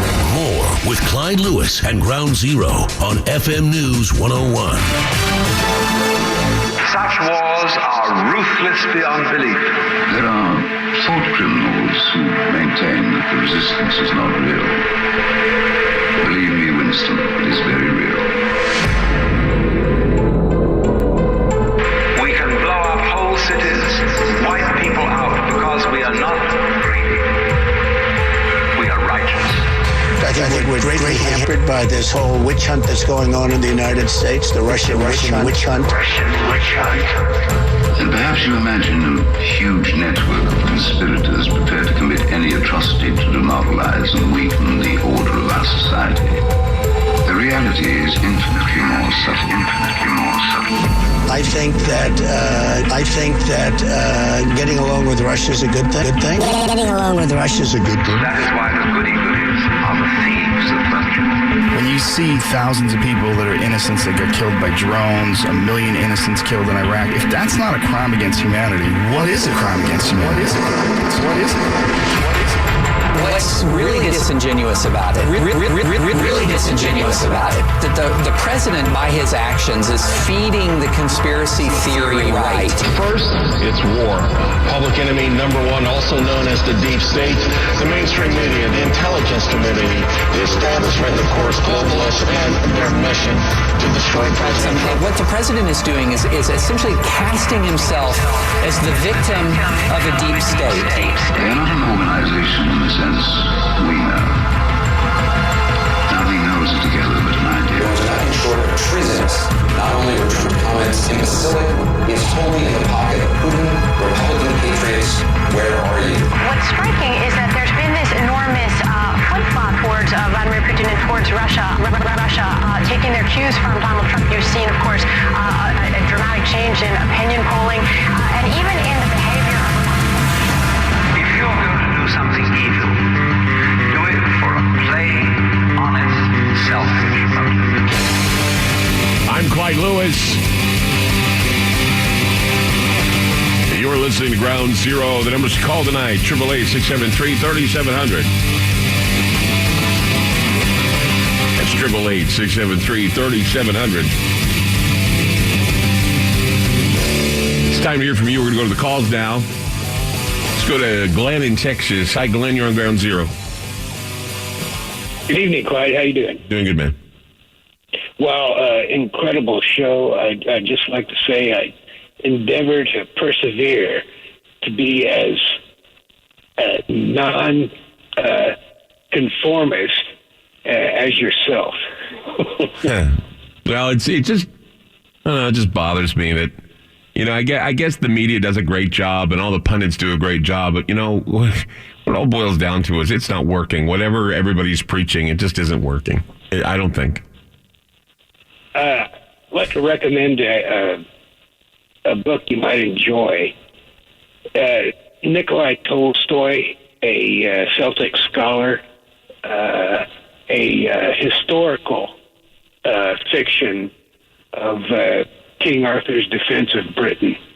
and subsequent warfare.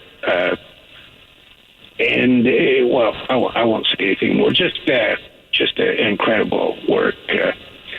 Nikolai, as you might expect, it is Tolstoy's nephew. Okay, not Leo. Leo Tolstoy? No. That's right. That's right. His nephew. Okay, great. I always get Tolstoy and Dostoevsky kind of mixed up. Actually, I don't know why. Yeah, he's incredible. The way he converts Gaelic into English and the lore. I mean, I guess I have to say more. It's kind of, what America is going through in a more barbaric way, but Britain was Christian by the time they were defending themselves from the Saxons and the Vikings and the Franks and so forth and so on. But it's really interesting read. Cool. But I would say that when they said drain the swamp, it's more accurate than they realized. Because like the Everglades, it drains underground through channels and comes up in different places. And I see it in federal judges and their crazy rulings.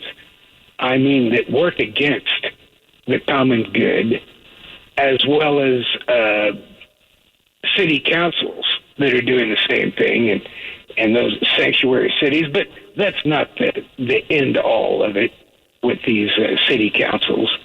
It's just craziness. And I would say that historically, there's nothing wrong with being xenophobic if there's a reason to be xenophobic. And, there's nothing wrong with building a wall if there's a need for a wall. Right, but there's a need to build a wall, and then, of course, there's the practicality of building a wall. Kind of like Jack's idea of having a demilitarized zone if we need one. It's more effective than wasting all this time to build a wall. You're correct. You're absolutely correct. Metaphorically, a wall.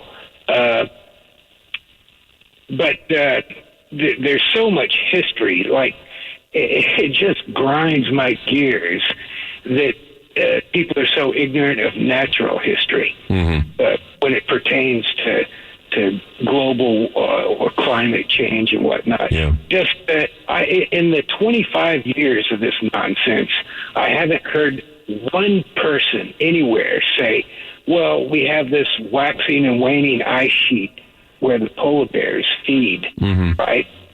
And, 14,000 years ago, the ice was 2 miles thick down in Wisconsin. That didn't exist. So this is a recent learned behavior by this bear. So what was it doing before then? Maybe just eating salmon and seals walrus grabbed off the shore, no proceeding out on sheets of ice, and so stuff like that. And the Old West, those ridiculous cowboy and Indian movies, and people walking around with 6 guns and Gunsmoke, all those TV westerns and movie westerns, that's all bunk. No one was walking around with 6 guns and 10-gallon hats. Right. That was a kit for people who worked in the land, running cattle to Chicago to be shipped over to Europe. 90% of it, by the way. And what cleaning up the Old West was about was something history repeating itself. It was locking down the border. We had paramilitary groups, Comanche, Comancheros, Mexicans, Anglos, Indians, just general outlaws, going back to Tolstoy's work.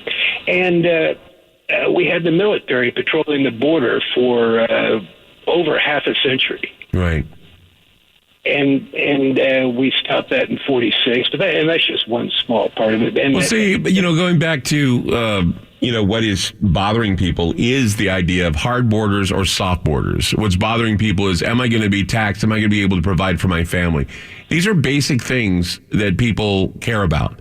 And no, it's not xenophobic to say, hey, we want to make sure that people who come into this country come in not to do us harm. It's not, but for some people, it can be xenophobic. For some people, it can be racist. And that's the problem, is that, you hear people, even the thought of them being brown coming over the border is a problem. They don't talk about Canadian border busters. They don't talk about anybody else who infiltrates and comes here illegally. It's always about the brown counterparts that always become the other.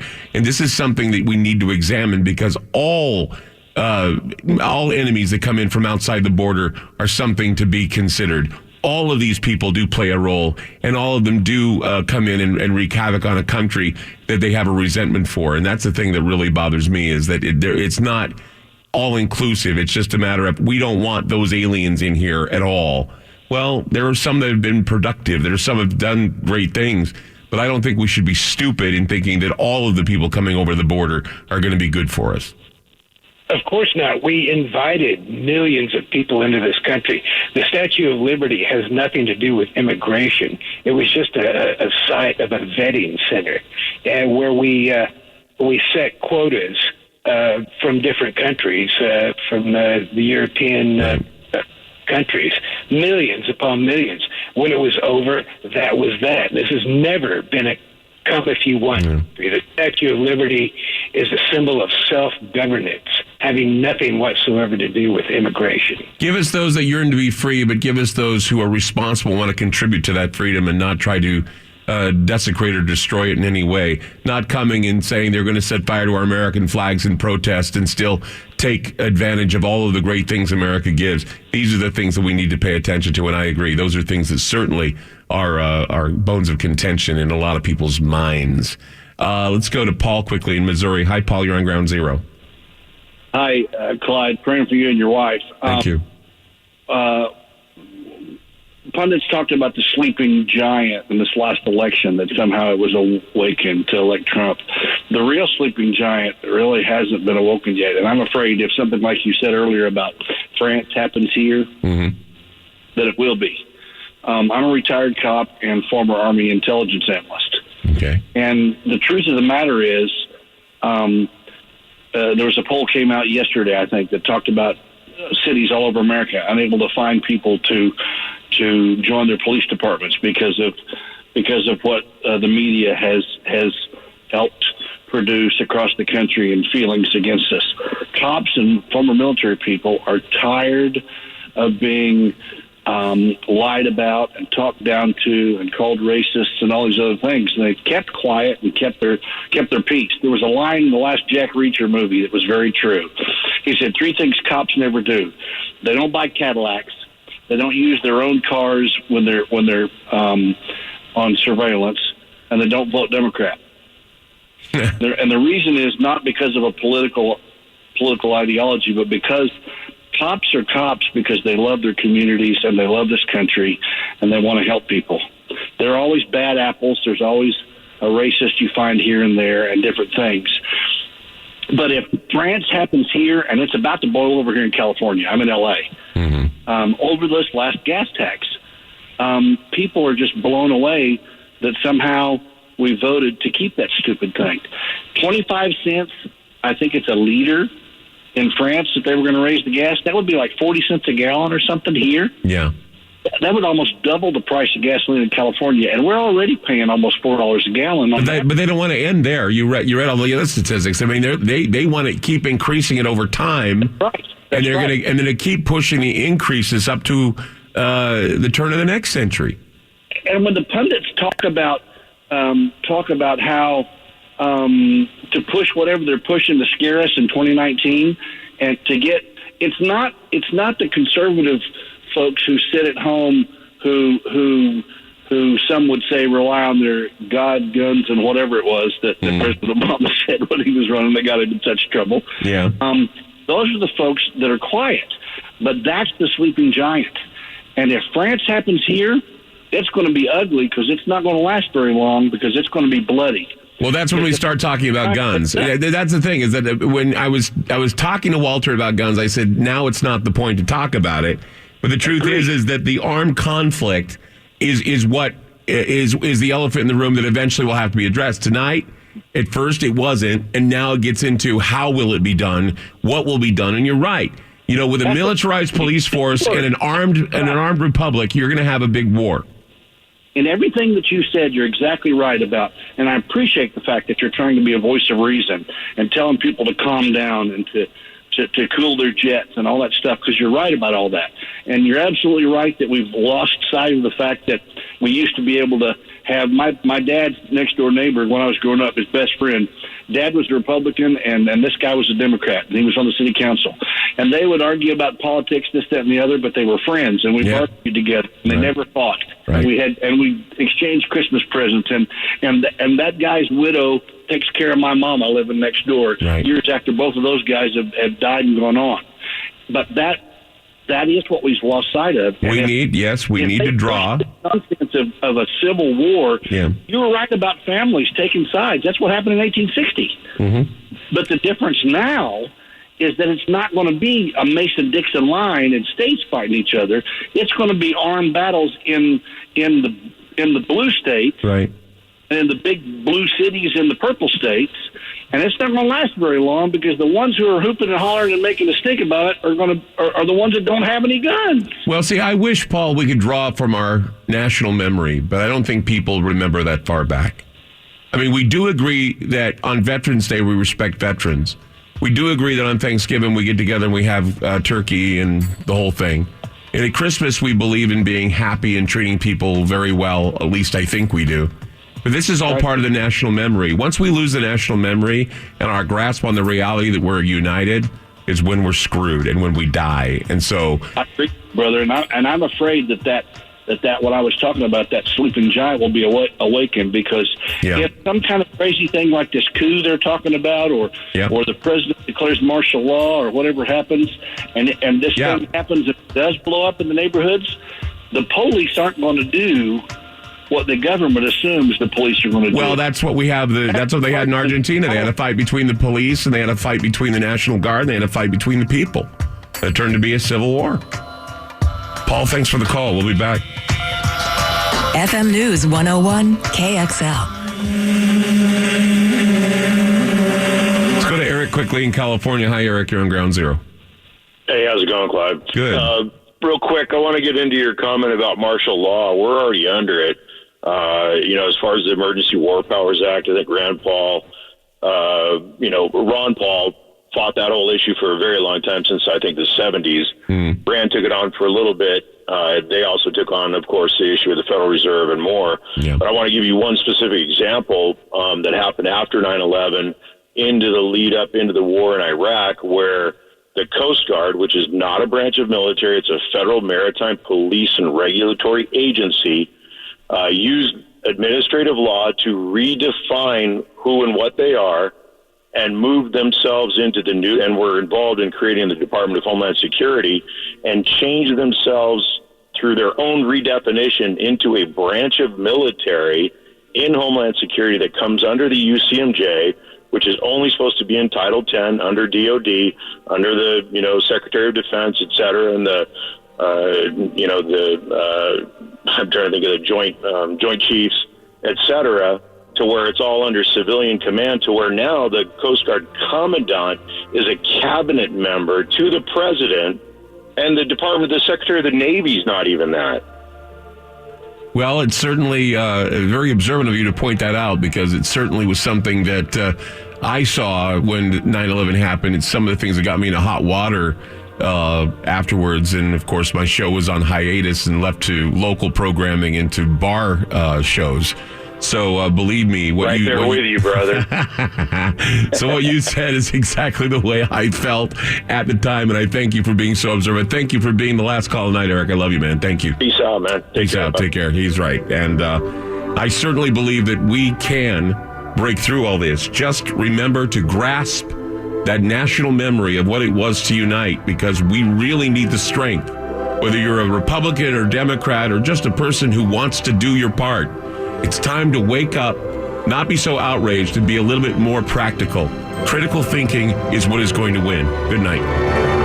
FM News 101 KXL.